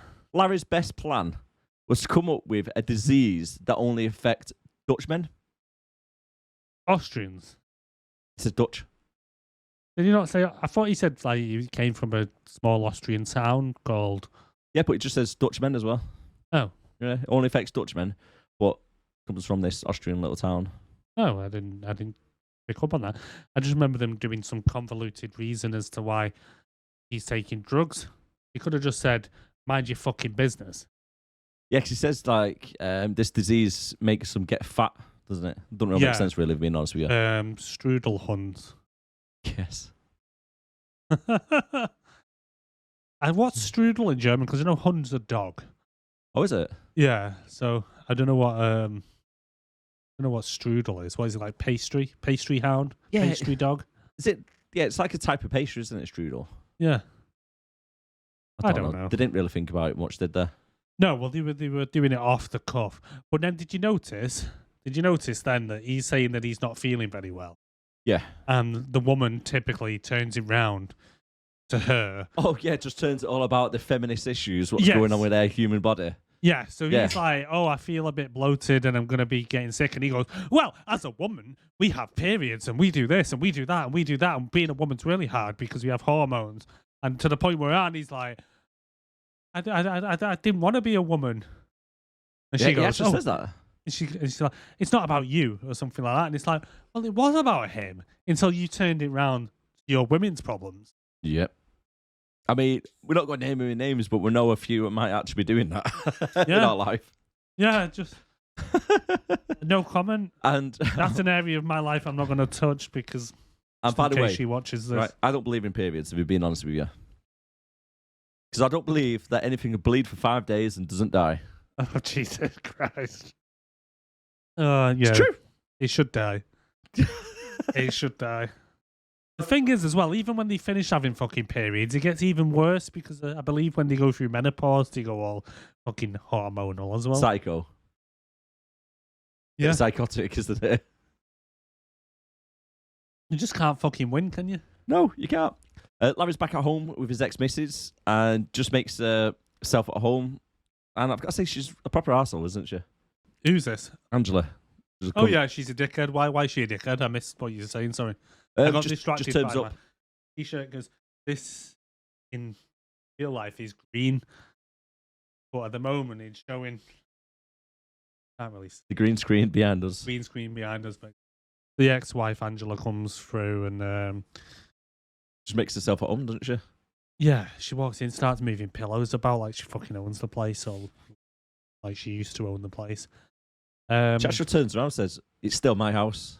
You may live here and you may die here, but it'll always be my house. Like, Right.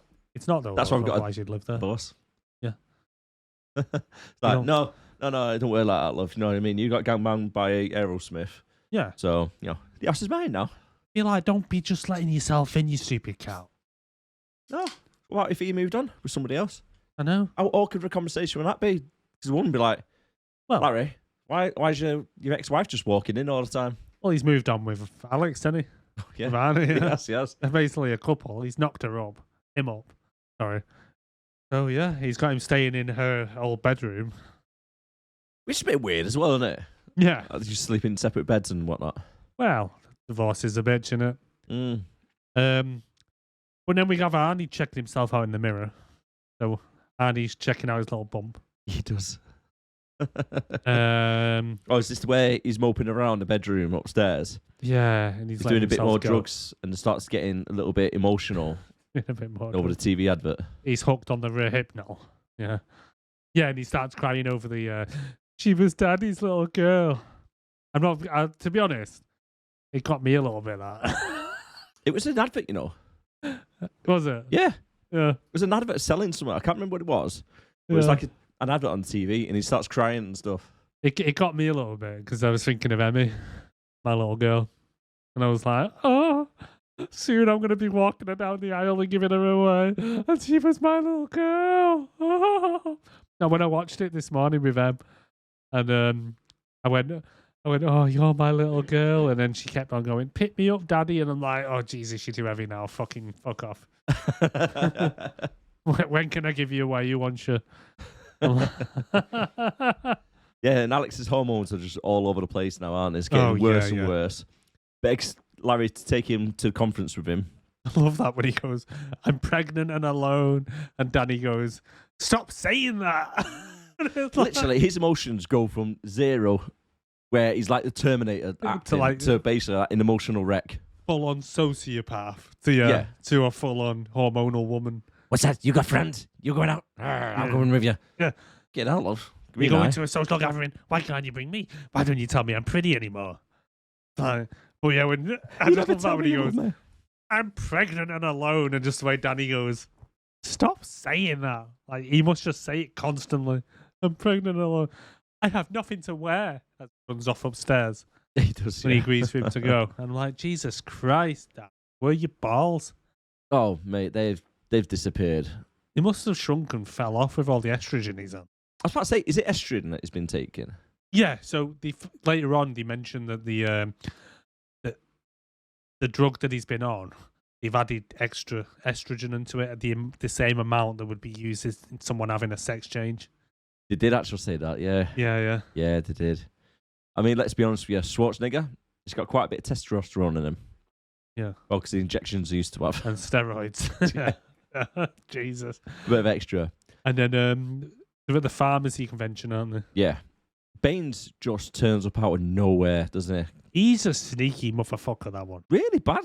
He is sneaky. Really, really bad. I didn't like him at all. He's more sneaky than the sneaky guy from Mr. Deeds. Mm. Hey, I think you underestimate the sneakiness. Like, 'Cause every single time the rat talks about the experiment or anything, he just pops up, doesn't he? He's like, what are you talking about? I thought I shut that down. yes. You still doing it, are you? You still doing it? You making a woman pregnant, are you, Larry? Nope, not a woman. No, Yeah. we never do that. Are you telling me there's a woman out there taking what did he call it? Expecting or something? I can't remember what the actual says. He's like, no, there is definitely not a woman out there. Definitely not a woman. Oh, Alex, woman. Alex, stay behind me. Yeah. Like, it's kind of the way he emphasizes the definitely not a woman. Right, the thing is, right, why was Baines there? And most of all, why was Diana there? I don't actually know. I don't know why Diana would be there because I don't think she's trying to sell a product to a pharmacist. Big Pharma. I kind of understand why Baines is there because I imagine he runs quite a lot of projects for the university as such. But it's like every time Danny mentions kind of like an embryo or anything to do with that, and it's like he's like a fucking meerkat. Yeah. Just appears. He looks like a meerkat as well. does. Motherfucker. Anyway, he just appears in like it's almost like he's forgetting, dude. Larry or Danny is a gynecologist. He delivers babies for a living. He's going to use words like womb and embryo and pregnancy and so on. Yeah. Not every time he mentions them words, it's not a fucking conspiracy against you. It's his freaking job. I mean, he is kind of like doing something about it. So he is kind of like getting onto the right thing, but he's not quite there, isn't he? No. But then he goes over and sees Alex at the buffet, Arnie at the buffet, like, I'm getting a hard on over fucking Wiener Schnitzels, whatever it is. And then he's like, oh, Alex, you look so radiant. And I'm like, I'm not being funny. If you walked over to me and said, oh, Erik, you look radiant, I'd be like, I'd fucking headbutt you. Dude, you're so radiant. I'd headbutt you like fucking Rob Schneider on Hot Chick. Oh, yeah. That's class. He's mine. He's mine. But no. But honestly, right, when your missus was pregnant, yeah, right, I never said it to Leanne. It's not something a guy normally tends to say. Radiant is not in our vocabulary. No. Especially when a woman's looking pregnant, you look nice. You don't you look so radiant. Your skin looks beautiful. To be fair, as a bloke, you don't want to assume a woman's pregnant anyway. No. Until you see the baby popping out of there, just in case she just happens to have put on weight. Especially when sitting around a buffet with a plate full of food, the way he was. Yeah, but like you say, no, there's a whole time my wife was pregnant. I never once called her radiant. No. I don't. Saying this out loud now kind of makes me sound like I'm a bit of a cunt. Like maybe my pregnant wife, I should have been like, "Oh, you're glowing, or you're so radiant," and stuff like that. Well, no, you compliment them, say you look nice, you look good. You just don't say radiant. You'd be like, "Yeah, you look fit, love." Yeah. Yeah. Ah, no, what you on about? No, you look very nice in that dress. You look very slim today. What can call? No, your boobs are looking massive. And did you notice as well? No, I love milk coming out of tits. What you on about, love? Like it's every man's dream. Squirt me. See how far you can get it. But no, seriously. But if a dude, I would never walk over to another dude and say, "Oh, you're looking radiant tonight." Sunburnt. I was out in the garden today. Yeah. But honestly, right, did you notice the bumbling bit in the brat gown?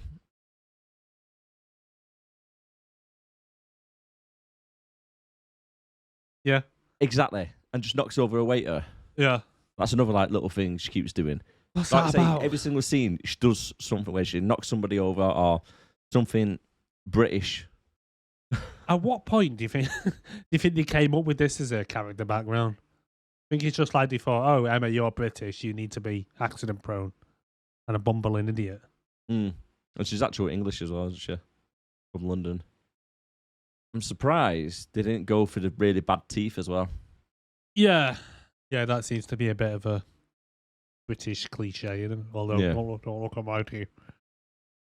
Her teeth are falling out all over the place, bent and crooked. A little bit like Mary Poppins back in the day. Mary Poppins? Mary Poppins? Mary Poppins? Oh, hello, Mary Poppins. Jumping out the little sweeper. Hello, Mary Poppins. Dick Van Dyke. What's that, Larry? Are you pregnant? Let me give you a sweep. It's not tap dancing. Oh, Jesus. Oh, crikey there. Oh, who knocked you up, Mary Poppins? Yeah, so when Dinah walks over, she shakes Larry's hand. Did you notice she bent down to him as if he's like a little kid? No, she's like 1.5 feet taller than him. Oh, I didn't know. She bent down to his height to shake his hand. No, I thought, didn't know. Oh my God, that was like you do to a little kid.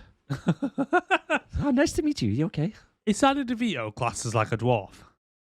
I think he's a little bit too tall for a dwarf. Or a midget? A bit tall for a dwarf.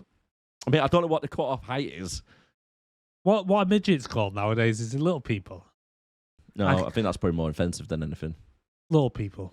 Oh, just dwarfism. What is it with the singer who's on stage, the entertainer, who's meant to be like livering up the party. It's the most depressing and deep voiced singer ever. I know, and like if they didn't show me, I'd have thought that was a bloke singing. Definitely very, very deep voice. It was like Barry White style deep. Yeah, because when it pauses, when a shoe flings across the room, we'll talk about that in a sec.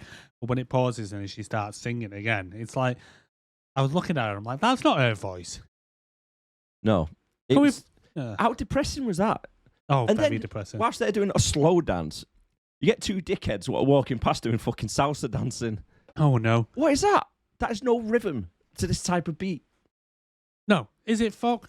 So you have Emma Thompson and Arnie, and they get together, and they're like, he goes, "Would you like to dance?" And she goes, "I've never danced before." And he goes, "Neither have I." Really? Let's do it together. Okay then.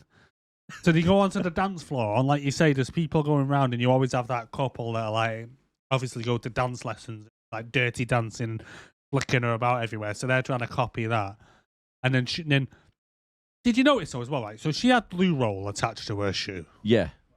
And she goes onto the dance floor with the loo roll, and it was only on like me second watch that I noticed when they walk onto the dance floor, they're opposite each other, and Arnie's doing something with his suit jacket, and he looks down and must see the loo roll on her shoe and says nothing. There's nothing. Nope. He looks down at her. He may as well have pointed at it and just, but he doesn't, and he just says nothing. Would you say something? I'd say, love, you've got loo roll on your shoe. You've got shoe roll on your loo. You've got shoe roll on your loo. You're trying the hardest then not to swear, aren't you? I'm trying not to swear. Loo roll. She's got loo roll on her shoe, and he sees it. Of course you would. If you've seen some birdie you're dancing with loo roll on her shoe, you got to, haven't you? You'd say something. Yeah, but she ends up flicking it and hits somebody on the table, doesn't she? Yeah, so she flicks it across the room. And the band just stopped playing. Yeah. And the singer stops. The band stops. As if? Just because she flicks her shoe. With a bit of shit on it. Bit of shit. Yeah. With a Freshly poo-stained loo roll. Shit's freshly wiped. These are proper gassy, these. I can't stop burping. They really are gassy, aren't they? Really heavy. Really, really heavy. I feel pregnant. Feel like Arnie in the minute. Have you been near Danny DeVito recently? Oh shit, yeah, I seen him last night. Oh god. Did you wake up with a fuzzy head? He come at me with a little prick and I woke up with a sore ass. Oh Jesus. He keeps telling me to take some drug as well.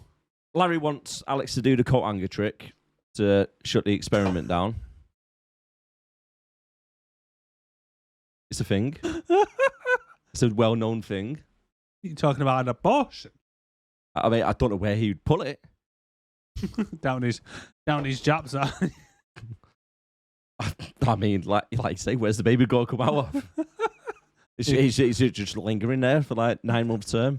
All I can think is that the baby's going to come out with a turtleneck.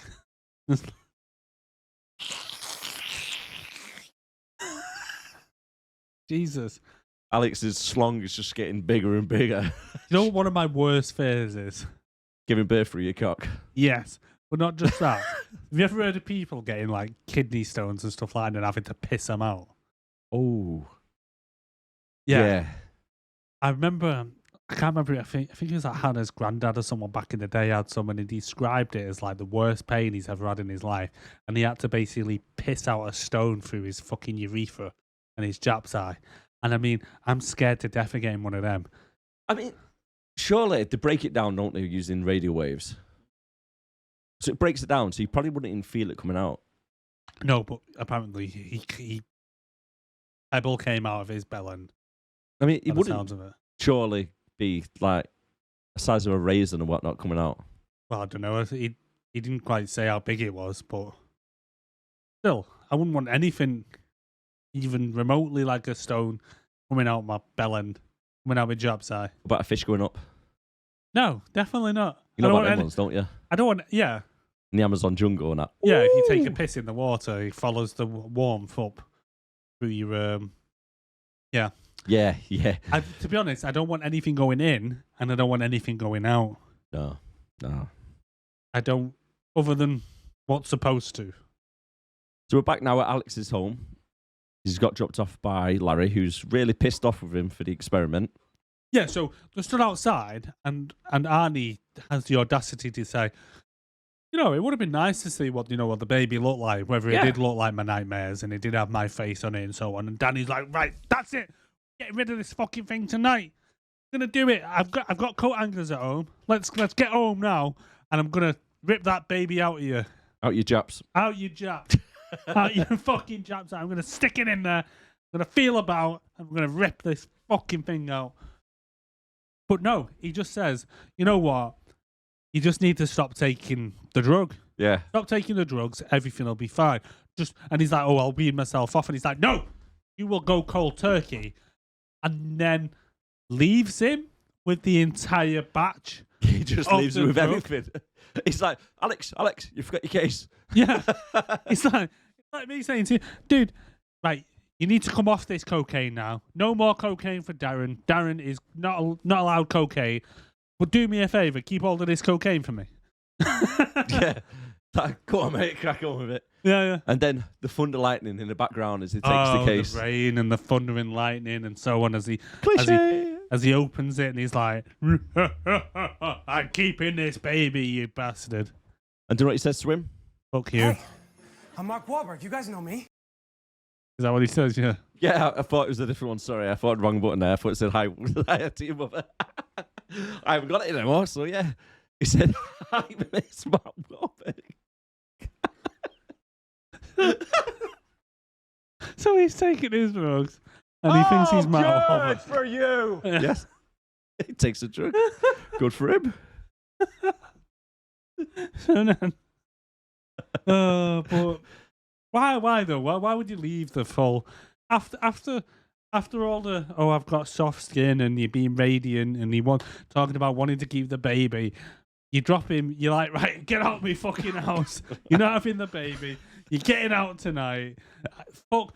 You've been doing this science experiment. We don't know what the side effects are going to be with you weaning off or going cold turkey on this shit, but get out of my fucking house. Yeah. I'm going to drop you back off at the apartment, which I'm pretty sure you wouldn't have anymore because you were literally 4 weeks ago moving to Europe. True. But anyway, I'm going to drop you back off there and I'm going to leave you with all the fucking drugs. Larry was that angry, mate. I'm surprised he didn't punch him in the stomach. Oh, yeah. Get out of my house. Push him down the stairs. I'm going to kill that baby. He was definitely after it, wasn't he? Yeah. Definitely out to get. He's like, it's not my baby. What are you on about? It's not my baby. I didn't sleep with you. It definitely wasn't my little prick. 10 weeks later. 10 weeks later. Do. So, it's Alex's birthday. They do a bit of a GDPR breach and look up his date of birth on his medical records. Yes, they or his did. personnel records. And then surprise him with a cake. And then to top it off with hygiene-wise, the monkey's just been like sticking a finger up its own ass and then grabs the cake. Yeah. There you go, Alex. There you go. Have some monkey shit on this cake. It's quite good actually, because obviously it was improvised because you can't train a monkey to snatch a bit of cake. But did you see the faces when it happened? He grabbed like a bit of the cake. They're like, just trying to shovel it to one side. Give it what it wants. Yeah, it's going to rip my face off in a minute. Just give it a damn cake. Yeah. Arnie, you're a big guy. You protect us. That was not a smile when it was looking at you with a grin. It was licking its teeth for it's going to bite you. Yeah. This cake is nice. What you going to do, human? Yeah. But then it's a bit warm in there, wasn't it? Oh, yeah, just a little bit warm. Not a surprise, mate. Middle of summertime. Arnie decides to take off his big loose jumper. And what does he reveal? 10-week pregnancy bummer. Yeah. And Danny, perfect height. for It the is bum. high level. Just sees the belly. And it's like, guys do not have babies. Really, Danny? Thanks for clearing that up. Yeah. Just in case He takes into one side and he's like, this isn't natural. Guys don't have babies. No shit, dickhead. he goes absolutely berserk, doesn't he? Yeah, he does. Then we're back at Larry's clinic. This is quite funny. So Alex screams out, "I want my baby!" I want my baby. And I turn around, it's a full room of pregnant women. I mean, not one of them questioned the fact of, it's a guy with a pregnancy. And then they're talking in the room, aren't they? And there's to the other mums, and they're like, "Oh, what you got to call it if it's a boy?" "Oh, Junior." What you got to call it if it's a girl? Oh, Junior. And then the guy turns around and goes, oh, yeah, it's nice for him, that Junior. Ignoring the fact it's a frigging guy who's pregnant. Well, no, because Danny DeVito says to the women, oh, he's a delusional patient from the local psychiatric unit. He thinks he's pregnant. I don't believe they fell for that.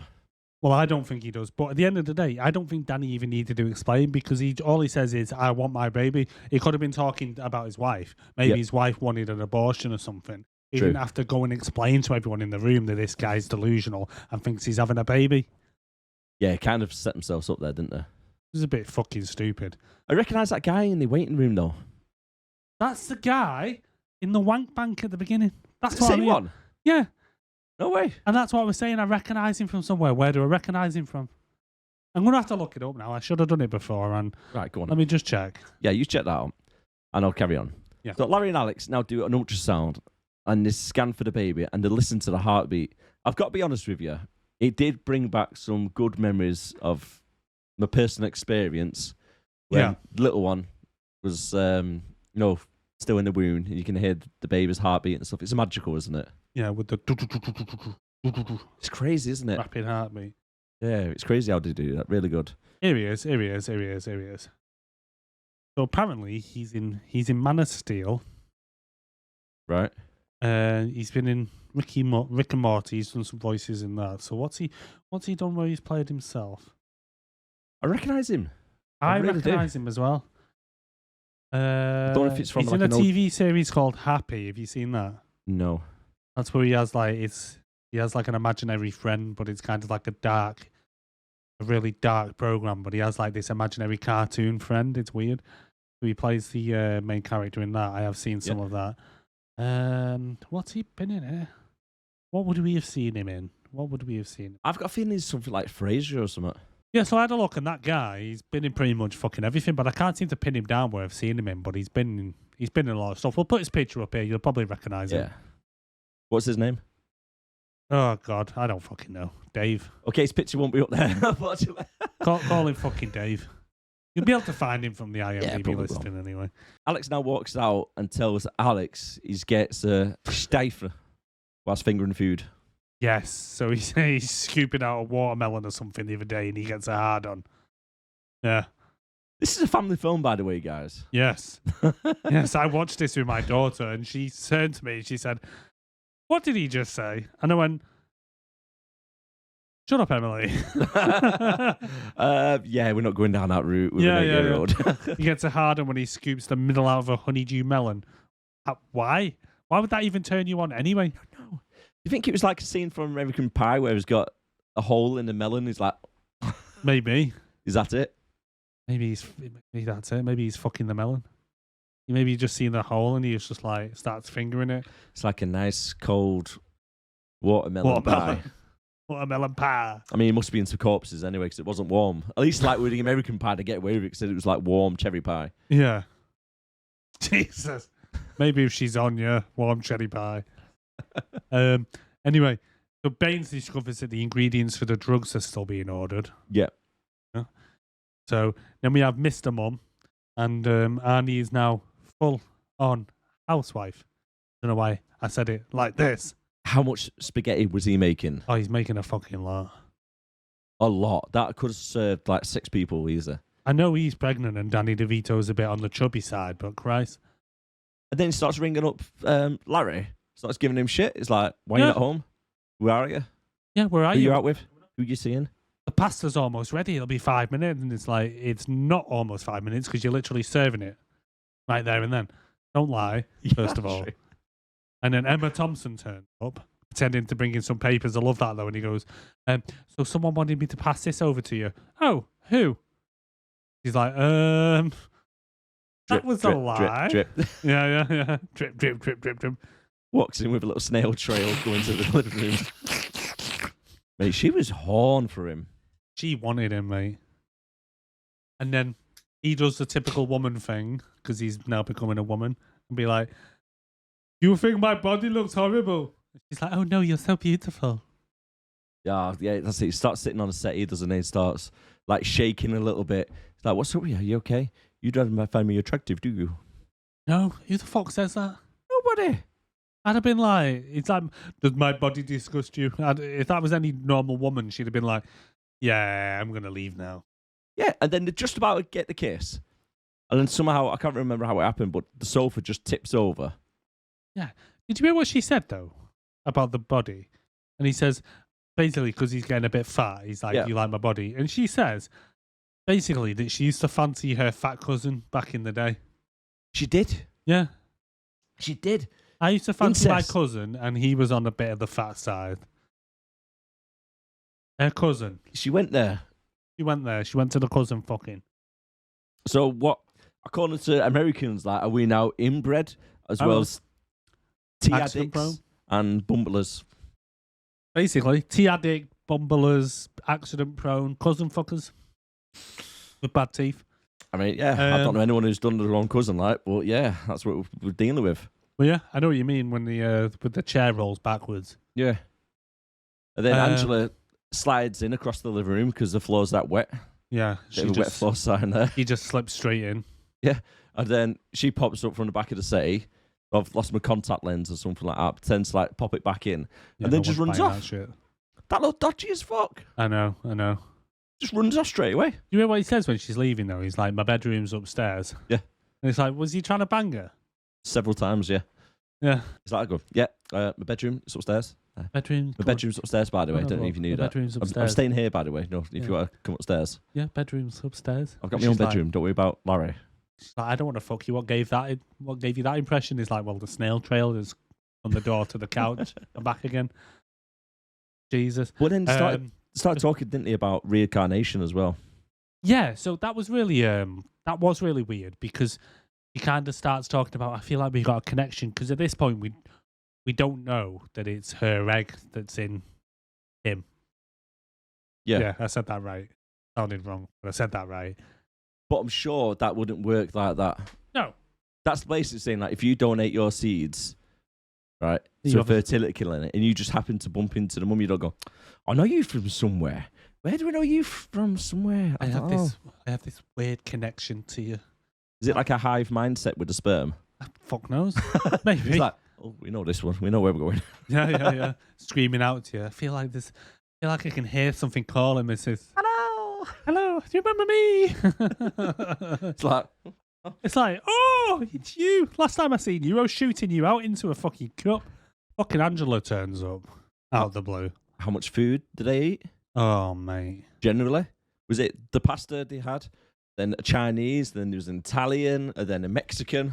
Yeah, there was fucking ice cream and all sorts. But yeah, I noticed that. So not only had Arnie spent the day like making pasta, and I mean a shitload of pasta, it also looked like they ordered takeout. Greedy bitches. Yeah, and they're both sitting there and have like a little bit of a bonding moment, don't they? They do, yeah. It's like, oh, I can feel the kick. I can feel it. And he's like, oh, yeah, I can feel the same. How did she not clock onto it? Would you though? I mean, she was asking the question as such, wasn't she? She was like, oh, what do you mean? He's like, oh, we do have Sympathy pains. sympathy pains for you. She's like, oh, but I hardly know you. You must be a very sympathetic man. Yes. Gush. But I'm not being funny though. But even so, even if you turn around and went, yeah, I'm fucking pregnant, you're not gonna believe him. No. No, are that's your it. balls? Although, judging by what your husband does for a living, have you? And you know he's a little bit dodgy. Yeah, he's like the used car salesman of gynecology. Yeah. And obstetrics. But yeah, I don't fucking know. But yeah, it just they seem to be a lot of fucking food, and then obviously, to be honest, it would have been better if he had gone, oh, food, baby. I've eaten too much. Yeah, I've eaten too much. Not like, oh, my baby's kicking, whatever. Like you say, she's I'd be a 7 bit weeks sore. ahead of him. I know. Yeah, she was at the very start before he'd even been pricked by Danny. She was 7 weeks ahead, so yeah, he should be pretty much giving birth by this point. And then they go clothes shopping now, don't they, as well, to try and get a little bit more better attire for him. Yeah, so they go to a fat guy shop, Yes. basically. Basically. Did you see that sales assistant that came over? He looked like a baby in like a fat suit. He did. He looked really young in the face. He did. Really big in the body, but really young in the face. He did. He looked like like a baby who'd ballooned up anyway. So they go fat guy shopping, and then they go back to the shop. They go back to the house. The question I want to know is, how long was Baines stood on the doorstep waiting for them? Oh, he was there all night, mate. He's a cunt. He's a creepy little fucking bastard, that dickhead. Yeah. And it's the old cliche as well, isn't it? Can you use the bathroom whilst you go snooping around the house? But the thing is, as well, why did they let him in the house in the first place? Why don't they just say, Baines, fuck off? Why are you stalking us? Yeah, we're talking about embryos. Again, he's a scientist and I'm a fucking gynecologist. It's going to come up in our fucking vocabulary, you dickhead. But like you say, yeah, they're talking about as they're walking up the stairs to the house. Yeah, they're talking about embryos and he's saying, so because this is where he says, oh, I'm calling my baby, Arnie says, I'm calling my baby Junior. Yeah. And Danny goes, oh, that's funny, because the guy who had got the egg off had it labelled as Junior as well. And they go, and then they're talking about the embryo and so on. And then Baines is like, but Baines comes out of the cupboard or whatever in front of the house and goes, what do you mean, embryo? And like I say, again, he's a fucking scientist. What does he think Arnie's in the country still doing? Working in the lab. True. He's doing something with embryos and shit like that. Obviously, that's his field of science. And Danny DeVito, is that why you don't want them stacked? That's why I don't want them stacked. Oh, sorry. I've been stacking my cans and Darren told me not to stack them. And then they just all fell over. So I know how passionate sometimes Erik gets in his rants. Yeah, so a little stubbies. What was I ranting about? Oh, yeah. So at some point, them words are going to come up in conversation. And he kind of gives Baines a hard on. And he's like, did someone say steak?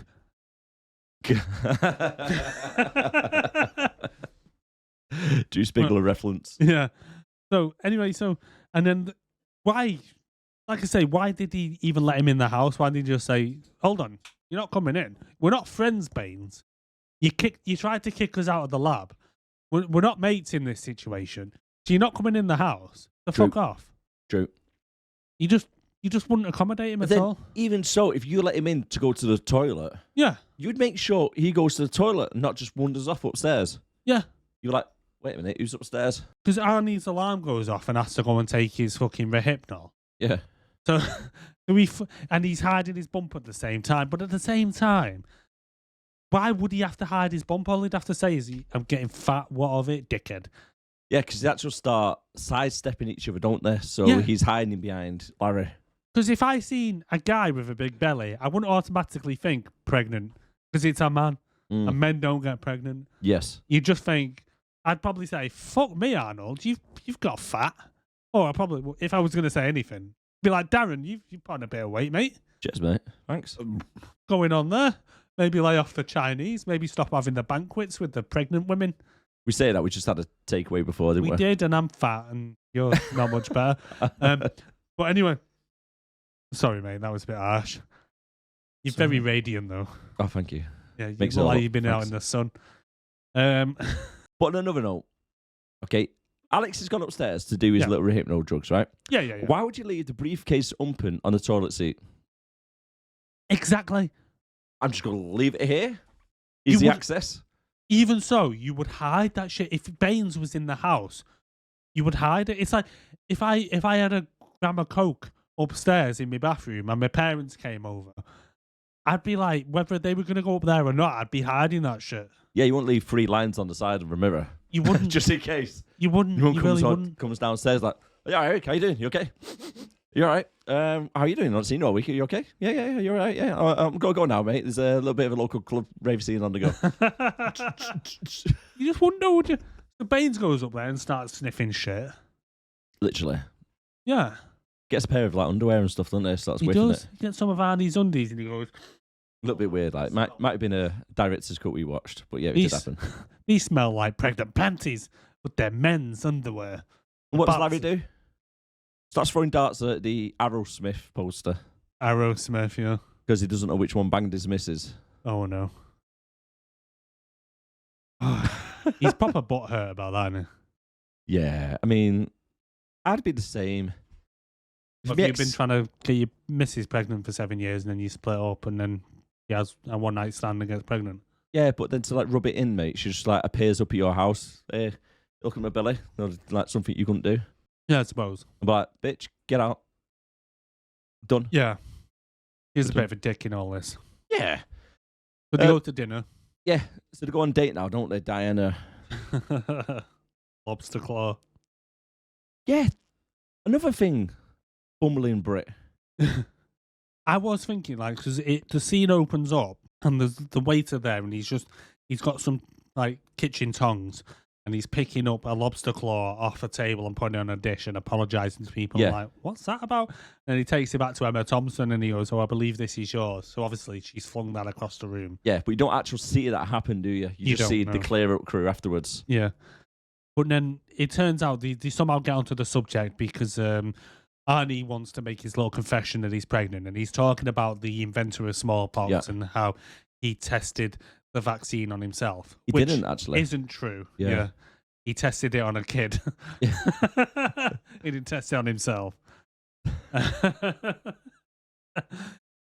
was that poor orphan boy, wasn't it? It was. Down the road. It was poor little orphan Billy from down the street. Nobody would miss Billy. It's all right. No, he probably bought him. Fucking hell.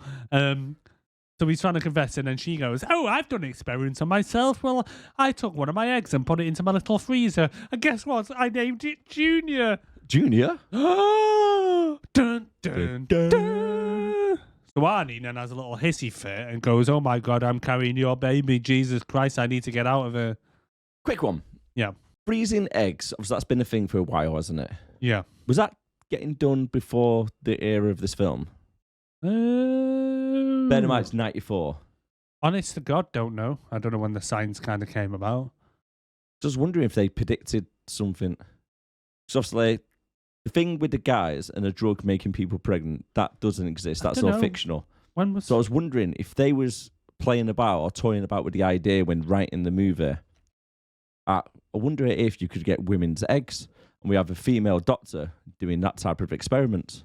Okay, so the first IVF baby was a woman called Louise Brown, and that took place in 1978 in Oldham. Right, so it's northwest been of around then. Down the road. Yeah, so I'm assuming they would have frozen eggs at that point. I imagine it would have been around the same time. Yeah. Unless you went to the swingers party. Yeah. And called that an IVF. Yeah, unless you chucked your keys into the bowl type thing. Maybe. That does happen, by the way, guys. Yeah. Alex pulls Larry to the side, doesn't he? It's his turn to go mad at Larry now. Yeah, so the confession. Danny confesses that it was her egg that he took, and it was Junior. Yeah. So confirms that he's actually carrying Emma Thompson's baby with his sperm. Because, women normally call their daughters Junior. Exactly, yeah. Yeah, makes sense. And then Angela walks in when Danny DeVito is feeling Arnold Schwarzenegger's baby kick. Words I never thought I'd ever say. You see, I put on that note, right? Alex starts to get his junk out and wants Larry to help him out. Just as Angela walks in, because literally his hand was below his waistband, wasn't it? Touching the bottom of his bump. To be fair, the whole of Danny DeVito's below his waistband, isn't it? He's in the perfect height. Touching upwards. Yeah, he's like, where is it? Where is it? Yeah, and Angela Danny collapses then. Yeah, so she faints, which I'm sure she would. Because Arnie goes, "I'm a mama too." Be like, oh, fuck off. I mean, they're kind of putting her baby at risk here as well. Well, yeah. You can't be good. There'll be a lot of stress there for the baby that she's carrying. Going to be a lot of stress, not to mention that it's a good job she didn't faint forwards. Yeah. Crush the baby. That as well. Quite risky movements, isn't it? Yeah, and then we cut to Baines in the office, and they're discussing the added estrogen in the samples and so on. And he's like, and his assistant goes, "It's the same amount that would be used during a sex change." Just so happens, he looks out of his window and sees pregnant Arnie getting out of a taxi, looking all pregnant and shit, holding his belly, and he goes, "Sex change, pregnancy, Arnold Schwarzenegger looking like a pregnant woman, waddling." I mean, that was good timing for the taxi driver. It was right then. It was perfect timing. It was a little bit more perfect timing, just as the 6th day when Arnie looks out the window and the bad guys pull up. Yes. Yeah, Yes. it was that type of perfect timing. It was perfect effing timing. So then he decides to go into the lab and kind of confess everything to Emma Thompson and says, "Look, love, I'm pregnant with your baby, you know." You know, laddie came in here last week and robbed an egg without using any gloves or anything. You were here, do you remember? Because he asked you out on a date and you told him to fuck off. Yeah. Which he's still a bit hurt about, by the way. So do you want to give him a call? And Diana actually goes mental at him, doesn't she? Saying that you're taking women's rights away from women. Oh, you can't say that nowadays. Jesus. Roy, reading what the film says. All I'll say is that apparently men can do being women better than women can do being women, apparently. Well. Allegedly. Well. I mean, feminism has gone so far that now men have took over the feminist movement. Well. And we're now showing you, ladies, how it's done. Well, if you look at Caitlyn Jenner, who used to be Bruce Jenner. You can't, don't dead name her. But he won Woman of the Year. True story. Yes. Well, as I say, so a man as a woman is more of a woman than a woman as a woman. Anyway. Yeah, let's not go down that road. It's a slippery slope very quickly. Men do pregnancy better, obviously. Obviously, yeah. And Emma Thompson's character isn't very happy about this, that men have taken away women being pregnant. See, anyway, moving on. So Baines walks up and goes, "Oh, this experiment is university property. So now you belong to the university. That baby belongs to the university, and blah blah blah blah." And it's kind of like, "No, dude, that's not how this shit works. That's called slavery. You can't own a person. Shut your fucking face, you stupid bastard." That's true. Fuck off with your police.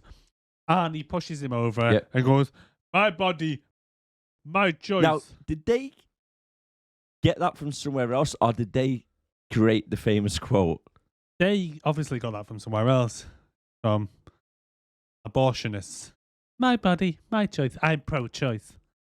Which, to be fair, I'm pro-choice. If a woman wants to get rid of a baby. To be fair, right, just touching quickly on this subject, I am in favour of women having abortions, but I think it should work both ways. I think that if a woman has the right to get rid of a baby without the man say so, then I also think the man has the right to say, "I don't want anything to do with that baby, therefore have it aborted, or if you want to keep it, that's on you, pal." Yeah, we kind of get screwed over in that, don't we? I don't want anything to do with it. At which point, it should be a case of the man signs overall rights to the lady and doesn't have to pay child support and so on. Not that I'm in any of that situation, but I just do think that it should work both ways. I'm in favour of the women choosing to have an abortion, but I'm also in favour of men having the choice also. Yeah. It takes two to tango. They both had sex. They both produced a baby, and if one gets to choose, then so should the other. Yeah, equal rights. But then again, the men shouldn't be able to come along 10 years later and say, "Actually, I want something to do with the kid. The kid looks kind of cool now." Yeah, or if the kid suddenly becomes famous later on in life or is earning money, then it should be a case of, no, you ain't the daddy. Yeah. Anyway, that's my piece. Yep. In the meantime, Larry drives over while sitting on the yellow pages and saves Alex from security guards. That was good timing, that, wasn't it? Again, really, really good timing. How the hell did pregnant Arnold Schwarzenegger manage to outrun two security guards whilst waddling and holding the baby? And throwing him. Yeah. He picks him up and throws Bane, doesn't he? He does throw Baines, yeah. He literally launches him into the other side. Yeah. Their plan now is to go cross-dressing. So this is where the film takes an even weirder turn. Because to hide from Baines and his lynch mob of, I don't know what they were planning to do, because like I say, you can't own a human being. Yeah. So they decide to go cross-dressing. So somehow they go somewhere and get size big bitch clothes and dress Arnold Schwarzenegger up in a wig, and take him to a pregnancy retreat. Yeah, this is well. They've got That's- 2024 written to the T. That's a huge bitch. It is. Dude, so she goes in pretending to be a woman. See, the thing is, right? Go on. How did Preach, brother. How did nobody notice that it was a guy? I mean, the go Adam's into apple classes. alone probably would have given it away. Yeah, the Adam's apple alone, the The giant steroids. fucking hands, right? They've been hands. bodylifting since they were a baby, right? And then Well, when they come out, they're doing a test, they're doing checks on the baby, yeah. right? So literally, they got to look down there and wait a minute, you're a bit bushy down there, innit? What's that bulge? While she's checking the baby's health, etc., make sure it's all coming through okay. Excuse me, love, do you know you got testicles? Ultrasound scan. It's like, Yeah. babies should be near like uterus. You Not realise there. you don't have a womb? Yeah, You realise you don't have ovaries? exactly. Yeah, I never even thought of that bit. But they do kind of address the situation because they sat down with the woman from there and she goes, I just want to address my appearance. It may startle someone, but back in Eastern Europe, when I was on a sports team, they used to hand steroids out like candies, and I took a load of them, and now, big bitch. And Danny DeVito's like, yeah, I love the big bitches. I can vouch for her. I love the women of the Amazon. I climb inside that bitch. And it's like, yeah, all right then. And then she stands up, doesn't she? She goes to him, you are a beautiful woman. And I'm like, I bet it took every ounce of strength in that woman's body to keep a straight face while she said that. No, that was good acting. That was good acting. That was good. That was good acting. Best acting right there. Give that. That's where the Oscar nomination came in. Yeah, and then we get a little bit of a montage, don't we? As Alex plays. Alex just starts staring at other women basically in the place. And Basically takes doing, cold calls to Diana. doing birthing classes and trying to stalk Diana. Yeah, Learning to put nappies on and some loads of. I just put hippie shit. hippie shit. Yeah, and is Diana pretty much living in the office these days? I Because think throughout so. this whole montage, day, night, and whatever time it was, she was in the office all the time. She just sits there staring at the answer machine. She doesn't do any research or nothing. She's just the answer machine is there in front of her, and she just sees numbers going up. I mean, he's calling again. Did Alex tell Diana where he was? I don't think so. Right, but yet she finds out exactly where he is. No problems. It would be a bit stupid of him to leave it his As a location voicemail. on a voicemail, on an answerphone message where Baines has access to the lab and so on. And how Baines doesn't have anyone kind of following Diana as well, if he's trying to find the baby and what have you, Yep. the little experiment. Because she turns up, doesn't she? She does. The Out of nowhere. reunion. She gets a little bit horny, thinking of banging a pregnant dude. Yeah, pregnant. Because she goes, have you got your own room here? And he's like, yeah, why? And she goes, well, I'll be damned. Call me old-fashioned, but I'll be damned if I'm having a child with a man I've never slept with. Yeah. It's like, you horny fucking bitch. It's like, cheers, love, just because the thing to go wrong, I don't know how to say it too much to offend people, but caused the thing to go wrong by bouncing on top of him. Yeah.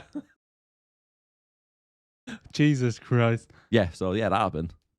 Yeah. The thing is as well, though, right? So earlier on, he's saying that he's getting horny at the slightest little thing as well. So when he's around all these women constantly gaggling between them and all stuff like that, like surely at some point he's going to get a hard on. Something happening, isn't it? Must be hiding it well. But imagine, right? I put here, imagine if she got pregnant while shagging him while he's pregnant. Well, we'll find out later on. Do you think, though, with all the estrogen he's on, that his balls have gone Van Damme style and just retreated? Van Damme's balls. Ding, ding, ding, ding, ding, ding, ding, ding, ding, ding. We need a dinger for this, don't we? We do. Every time you mention Van Damme's balls. Do you think they've gone full Van Damme? They could have, mate, yeah. Popped in turtle. I mean, with all the steroid use and now all the estrogen, Alex actually goes into labour now, doesn't he? he starts getting contractions. So the baby's looking for a way out and he can't see one. And all he's looking for is either he's got a choice of Japsai It's like a little hand pops out the body. or on aliens. Have you seen Fallout? Yes. Okay, one of the guys gets shot with a baby's arm, doesn't he? I just imagine like that pops out his stomach. That scene from Aliens where the face hooker gets him. Jesus Christ. There's only 3 ways this baby's coming out: alien style, Jap's eye, or if it somehow finds a route through the back door. We're not ripping those insides out at the same time. Yeah, I mean, it must be like grabbing on. It's like, where the fuck am I? But the thing as well, I put on my notes. Larry is driving around, right? So why did he get a taxi instead of driving? Well, he got a taxi to the airport. I don't know where. I think he's in Canada because this pharmaceutical company is in Canada. So he somehow took a taxi to the airport, got a plane back to San Francisco from Canada, and got to the retreat before this baby's clawed its way out of Arnie. Wow, the contractions and everything that started. Yeah. Yeah, it's a long ass birth. That is a long ass birth. But the baby's got nowhere to go. And then they don't actually drop it there, do they? They got to drive back to the clinic. When Danny runs in and he's like, "Where is he? Where is he?" And the women are like, "Who?" You crack me up that bit. Yeah. And it's like, "Alexandra. Oh, she's upstairs." Where is he? And Alex as well. He's like going, "I don't want Larry. Only Larry. Nobody else can come in. I just want Larry." When they're walking down the stairs and he's like, oh shit. Yes. That cracked me up as well. A long contraction. Oh. And then Emma Thompson comes in and she goes, he goes, "What are you doing here?" And he goes, "I'm the mother. You're just the guy who put the egg in him." It's like, that was a really awkward moment, wasn't it? I know. And all the people from the retreat are there like, "What the fuck?" Because it made me laugh when the doctor goes, "We really need to see you." Alex is like, "I don't want to see you." As the pains are kicking in. Oh, so they're in the car, aren't they? So yeah. You've got Emma in the back taking care of Arnie. And then Larry's ringing to his clinic and saying, "You need to prepare for an emergency C-section, blah, blah, blah." So then it turns out that the janitor at the clinic is being paid off by Baines. And this guy is the stupidest fucking guy in the world because he goes, "Hiya, Baines. I just overheard them. Now, they're talking about preparing for something called a C-section. You know what one of them is?" And it's like, dude, first of all, every fucker knows what a cesarean section is. They go back fucking years. It's literally named after Caesar. A cesarean fucking section, right? Second of all, you're a janitor at a fertility clinic. Yeah. Surely you're going to hear these words used every now and then. So don't act so dumb that you don't know what a fucking C-section is, you fucking moron. Yeah. Anyway, I just had to say that. So he tips Baines off, and then Baines calls a massive press conference, right? That's outside the... I mean, they got the word around very quickly, didn't they? Right, how many fucking journalists are out there considering they know nothing about what this announcement is going to be? Yeah. But there's like 1,000 people out there, maybe 1,000, but 100 people out there. Good 200, I reckon. Yeah. Yeah. Even the chief executive of the university turns up and says to Baines, like, "This better be fucking good, dickhead." Yeah. So they find out though, don't they? And they do the little switcheroo with Angela. Yeah, but Baines starts talking to the press, doesn't he? Saying, "Oh, it's taking the credit for it all." It's like, our university has been doing this experiment and we have actually got the first man in history pregnant. Yes. And they're like, "Hold on, the man's pregnant?" I mean, would you get sacked for that? Yeah, surely. Surely, like, you've not had FDA approval to do any of this, right? So I wouldn't be taking responsibility to it because it's basically testing on a human unauthorized using university funds. Either way, whether the guy turned up pregnant or not, he should be fired like he was. Yeah. Because he's blatantly doing, what would it be like, kind of human experimentation? Yeah. Yeah. I mean, not to mention you're messing around with babies as well. Yeah, true. He's a very silly goose. There's a bit of a common theme as well, isn't it, with Arnold Schwarzenegger films? In what sense? Well, you've got... How many babies does he usually kill? What? I don't know where you're going with this. No, because in this film, Arnold Schwarzenegger is using the lab, science, tech, and that to become pregnant to give birth to a baby. Right. On the 6th day, he's a clone. Right. There's a link there. New humans being born in a lab. Oh, well, yeah, I suppose, yeah. which yeah. is not above board. Yeah. See? But in the 6th day, he didn't really have a choice in the 6th day, though, did he? Still, his film roles. Well, quite- it's a bit of a link. It's yeah. a link. It's a bit of a link, yeah. It's a stretch. What's the link? So they pulled the old switcheroo, and then Yep. Danny or Larry, whoever his fucking name is, turns up, and it's actually got Angela in the car. So Angela gets out, and they're like, "Hold on, that's a really feminine-looking man." And they're like, "No, that is a woman having a baby." And they're like, "Oh, there's no story here, Baines, you little fibber, you." And they all get to slap him on the wrist. They walk past him, slap him. No, that doesn't actually happen. Emma Thompson slips him through the back door. Yep. And the guy who he rung up, the guy who works at the clinic, I can't remember his name. So he's like, "Oh, what's wrong with this guy?" And he's like, "Best guess, the baby's hanging on his large intestine." And like, Was that thing the that actual gets me- words? yeah, that's what Danny says to him. Yeah. So the thing that gets me right. So they take him in and they're doing a C-section and shit like that. And then the whole way through, the doctor who's helping Danny out to do the cesarean kind of looks not confused, but like he doesn't understand exactly what's going on there.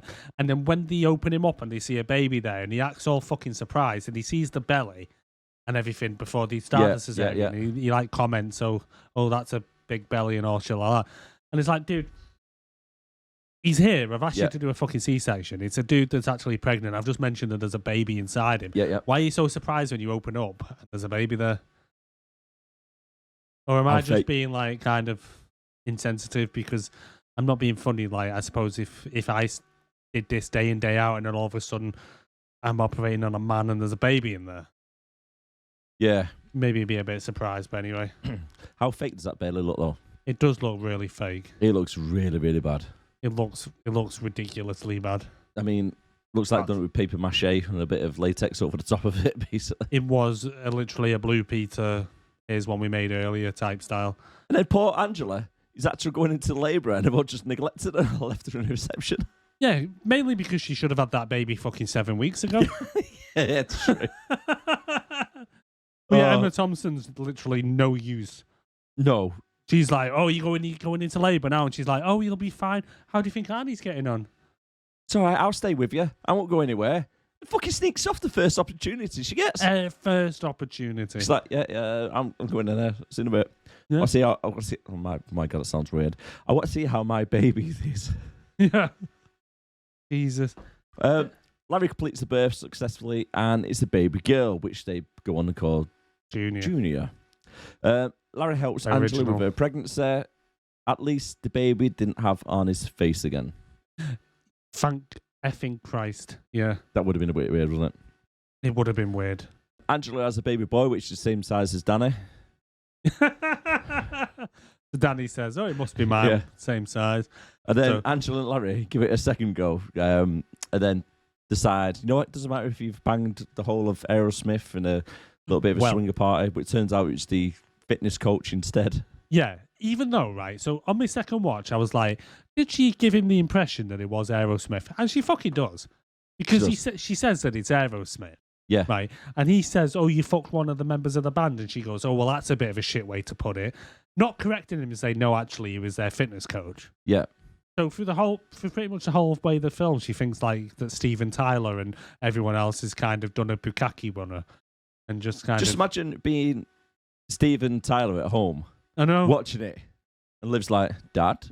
Yeah. Yeah, it never happened. That never happened. Don't worry. No. We never banged any of our groupies." Never, ever. No. See, Liv, quick. See, rewind it back. See, it was a fitness coach. See, it was Dave. It's Dave. It was Dave. 1 year later, Diana is now pregnant as they have a family picnic, and Alex gives the idea of Larry carrying the baby next. Was it just me, or did you think that was a bit insensitive?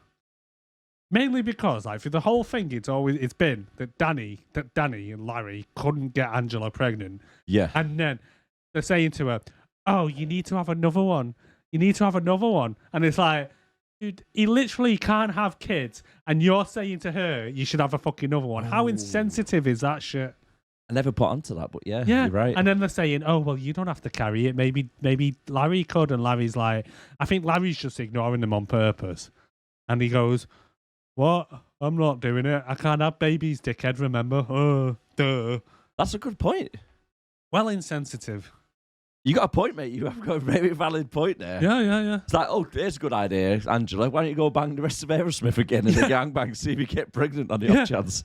She may as well have just said, I believe Aerosmith are in town. Why don't you have another one? Knowing that the baby was... She cheated on him as well. Yeah. That's what I mean. So, Ooh. Right, okay. Let's get on with the clip quiz results, because that is the end of the film, ladies and gentlemen. yes.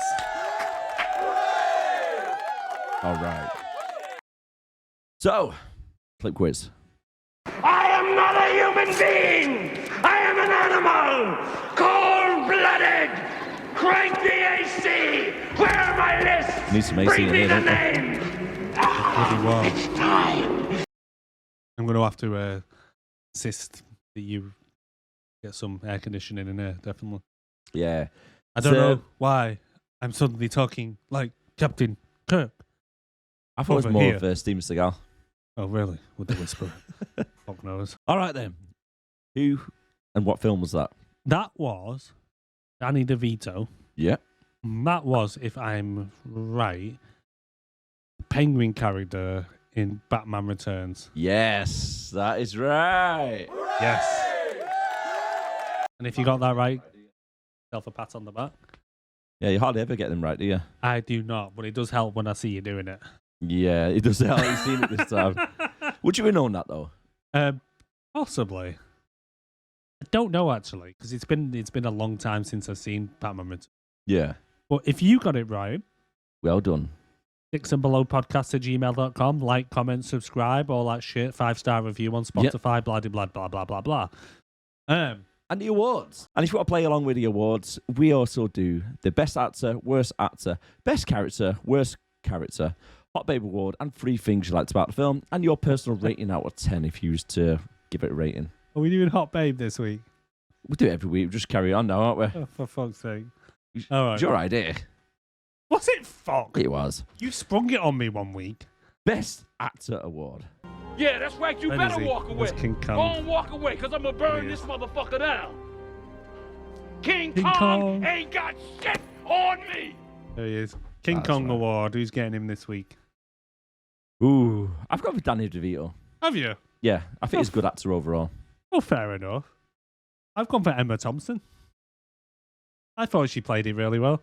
Yeah, but The she kinda- Bumble she's done me head in a little bit. Did she? Yeah. Oh, I thought. But I it's thought not she her was a good fault, though, actor. honestly. It's not her fault. She played the character really well. It's probably more of the director and the writers pushing it.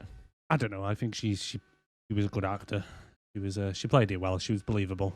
Yeah, it's Acted just the that part. the bumbling Brit thing. Yeah. It done me head in. But anyway, so Danny and Emma, you've won a Yeah. joint award this week. Worst actor? Yeah. I'm gonna take you to the bank, Senator Trent. To the blood bank. The That's Golden Seagull The Award. Golden Seagull Award.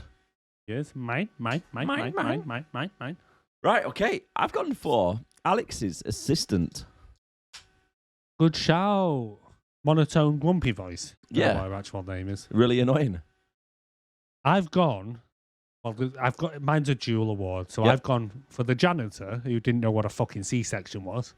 Yeah. Yeah, and Arnie. Yeah, that's what I mean. That's what I was saying to you at the start. It was like the Terminator role, but pregnant. Yeah, but I don't know.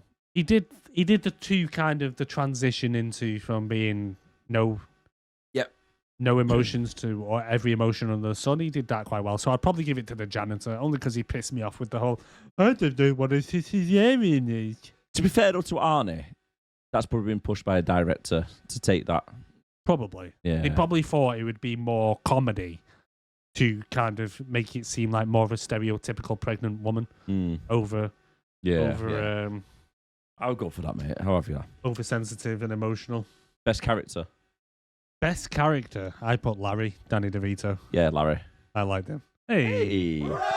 Boom. Boom. Got them right. Both the same. There's no wrong answers, by the way, guys. Just let us know. Oh, He by the says way, this every week, but sometimes he does get pretty judgy. yeah, you do. You do. No, I don't. you do. You do. You're way judgier than me. You're judging me right now for judging you. Leave a comment if who you think is judgier. If you've watched any of the previous videos, you'll know it's this fucker. I'll give an answer and he'll go, "How?" Not me. No wrong answers, but you're wrong. And by the way, if you want to join our Discord, let us know down below as well. It's in the description. Follow the link. Join Discord there. We're going to be putting up there shortly all the films of what are coming up. So if you want to play along with future films, you can let us know on the Discord. And then when we're doing our live that video, we can then read out your award choices. Yeah. Yeah, sound. Do you want me to? They've got a bit of Yeah. forthcoming of what's coming up. All right then. Well, you'll be one step ahead of me because I don't know what we have coming up. So Worst character? Baines. Baines? Hey, he was just terrible. Shit character. He was annoying. He was annoying more than Like I anything. say, the guy is like 7 foot, but yet sneaks and pops up out of nowhere. There was enough drama with Arnie being pregnant in the first place without having fucking Sneaky McGee sneaking about, picking up on keywords all the time that he would have been talking about anyway. Hot Babe Award. Oh, God. I didn't think we were going to be doing this, but it'd have to be Emma Thompson because Angela's a dog. Yeah, I think you're right. The only Diana. other woman was monotone assistant woman. You got the hot nurse. Oh, good shout. Side characters, but she wouldn't be that hot. And it was kind of ruined by the horrible baby. Yeah, it took your attention away. That it quite a lot. You're like, ooh, hot babe. What the fuck is that? It's alive. Kill it. Kill it. Just sacrifice that fucker. No, Jesus Christ. Yeah, Diana. Three Yeah. things you enjoyed about the film. Do you want me to go first or you? Yeah, go on. You go first. Okay, I quite liked. I like the chemistry between Danny DeVito and Schwarzenegger. I've literally got the same I thought thing. they were really good Chemistry together. Like between twins, Danny and aren't they? Arnold. Really good. Second of all, I liked the bit when Alex was going into labour, and obviously it breaks character from playing a woman to the guy reaction to it. Yeah. Quite good. My third one. Ooh. You've not got anything written down, have you? I've not got anything down for this one for this week. Normally I'm really prepped. I've got hiccups now from the bloody cider. My third one, I did have it. You don't know. When I was doing it today, taking notes. Go on, you go for the other one. So I've got the same. So I've got the chemistry between Danny and Arnold. Just taking my things. It's I have it written down here. I seen you typing away. I've not been typing. I like the clumsiness of Emma Thompson. I thought that was quite funny. And I liked some of like the little comedy jibes from like Danny, like when he runs in and he's like, "Where is he? Where is he? I mean, where?" Yeah. And then the bit with the like I wrote down, I thought that was hilarious. And he goes, "So what's wrong with him?" And he goes, "He's got the baby hanging off the large intestine." Would be my best guess. Best guess. Number 3, by the way. Yeah, go on. It was Schwarzenegger's baby. You like that? It was that bad. It was funny. Yeah, I suppose. It made me laugh. And everyone was like, "Oh, what the Nah. I was laughing at it, not with it. You still remember you've set yourself a challenge that you're going to do a better version. It won't be hard. It wouldn't be hard. No, it It won't. wouldn't be hard. It wouldn't be hard. Your personal out of 10 score. This is tough, to be honest. 6.5. 6.5. Yeah. Oh. I think he deserved to be over us. 5.2. Really? Yeah. What was it originally? 4 point something. Yeah, I think it was 4.7 or something. Really low. So really, just to summarise on this film, so it's a difficult one, and I must admit, Yep. I've said over the last couple of weeks that I wanted to watch this film, and I remember enjoying it as a kid. It was like kind of that out there comedy, and I remember it being funnier than it actually was. Yeah. And like, I don't know if it's just because of like today's political climate and the way things are with social media and stuff like that, that I've kind of didn't find it as funny as I thought it would. Yeah. And in some ways, I almost found the transition between being an emotional kind of robot Terminator style character to a full on emotional kind of woman in Arnold Schwarzenegger. Not that I found it offensive, but I just kind of found it stereotypical. Mm. In the sense of, it's like, what stereotypes could we throw out there that pregnant women do and will make a man do it?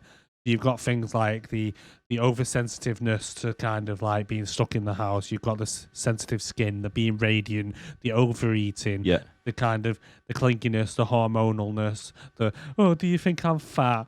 That type of the nesting kind of situations and stuff like that. They took all them from like kind of what stereotypical pregnant women are known for and kind of put it in a man and tried to pass that off as comedy. Yeah. And watching it now as kind of an adult, and I don't know if it's just kind of today's kind of society rubbing off on me, I didn't really find it as funny as I thought I would. Yeah. But Same. in the same time, I still think it's a good film. But, and I will say this, Bear in mind, this is meant to be a family film. Yeah. But trying to watch it again for a second watch seemed a bit tedious. Yeah. It was like, I watched it the first time and I was kind of like, that's probably enough of this that I kind of want to watch for a while. So that's my kind of summary and take on it. What would you say yours was? To actually just quick note. Yeah. So this is our 30th episode. Yes. Right. In the rankings on IMDb, this is joint 27th out of 30 films for the highest ranking. That we've done. Yeah. Right. Just right at the bottom, 4.7 on IMDb. Yeah. IMDb also rated Texas Chainsaw Massacre at 4.7. See, I'd watch this over Texas Chainsaw Massacre 100%. every day. And then below it is Super Mario Brothers, Street Fighter, and Dragon Ball Evolution. They're the only three lowered rating on IMDb that we've done. Yeah, I just don't know whether the rating on this has kind of been panned over the last few years because of, like I say, social media movements and Most kind likely. of woke culture and that type of thing. It's maybe people have gone back to it and said, "Oh, it's a bit offensive, it's insensitive to kind of blah blah blah," and people have kind of tried to take it up on their kind of political identity politics agendas and so on. So I don't know how true the rating would be, but to me, it's an interesting film. It's a 90s take on what would happen if a man got pregnant. Yeah. But what are your thoughts on this? What whether on the list of the wall? How would you summarize it? What would be your kind of I mean, summary? I gotta be honest with you. The first time I watched it, it did feel quite wholesome at the end. Yeah. You know what I mean? It's like a family film, a bit like Beethoven style, but with a bit more adult humour. Go put it onto our list between one to skip, worth a watch, or must see. I'd probably say it's worth a watch if you've never seen it. I would say it's worth a watch at least once. Yeah. So you know what it's about. Yeah. I mean, in the end of the day, it's a film about Arnold Schwarzenegger being pregnant. Yeah. So and there's a lot of things in there you wouldn't get away with this day and age. You couldn't do it in 2024 remake. You couldn't. And sad though. It is funny in some ways. Yeah. But I just don't know if it's kind of been ruined by kind of current kind of politics in a way. I don't know. It's hard to describe, but I think it's funny and it's a funny concept, and it's in the end of the day, it's worth a watch, even if you're just going to watch it once. I don't think you should skip it. I think it's almost bordering on that kind of classic 90s kind of category in a way. Yeah. It kind of, to me, it kind of completes a trilogy of Ivan Reitman and Arnold Schwarzenegger team up. Yeah. You've got Kindergarten Cop, which is much better than this. Yeah, it is. Twins, which is much better than this, but then you've got Junior. And just bear in mind going into it that it is literally very stereotypical. Very much so. It's kind of playing on the stereotypes of pregnant women, but as a man. Do you want to let everybody know what we're going to be doing next week? No, because I can't remember, but you feel free. Right, I'm just going to double check the IMDb things so I can let people know. Really prepped on this, as you can tell, folks, this week. Although as long as we can definitely watch this one, because for our 30th episode, we had planned to do Judge Dredd, but then it turns out that Amazon kind of bent us over and impregnated us with a little prick because we were screwed over and we could no longer watch it, which is why we ended up doing Junior for our 30th episode. The actual wanted, believe it or not, for a film that came out in the mid-90s, 11 quid. Yeah. I'm not paying 11 quid for a film that came out in the mid-90s. I'm not that desperate to watch it. We'll wait until it comes back available. Until this podcast starts making us some money, I ain't spending any. Masterminds. Oh, yeah. That's what we're watching next week. Yeah. Masterminds. Yeah, It's got that Zach guy from Hangover. That's what it's most known for. What's his character in The Hangover called now?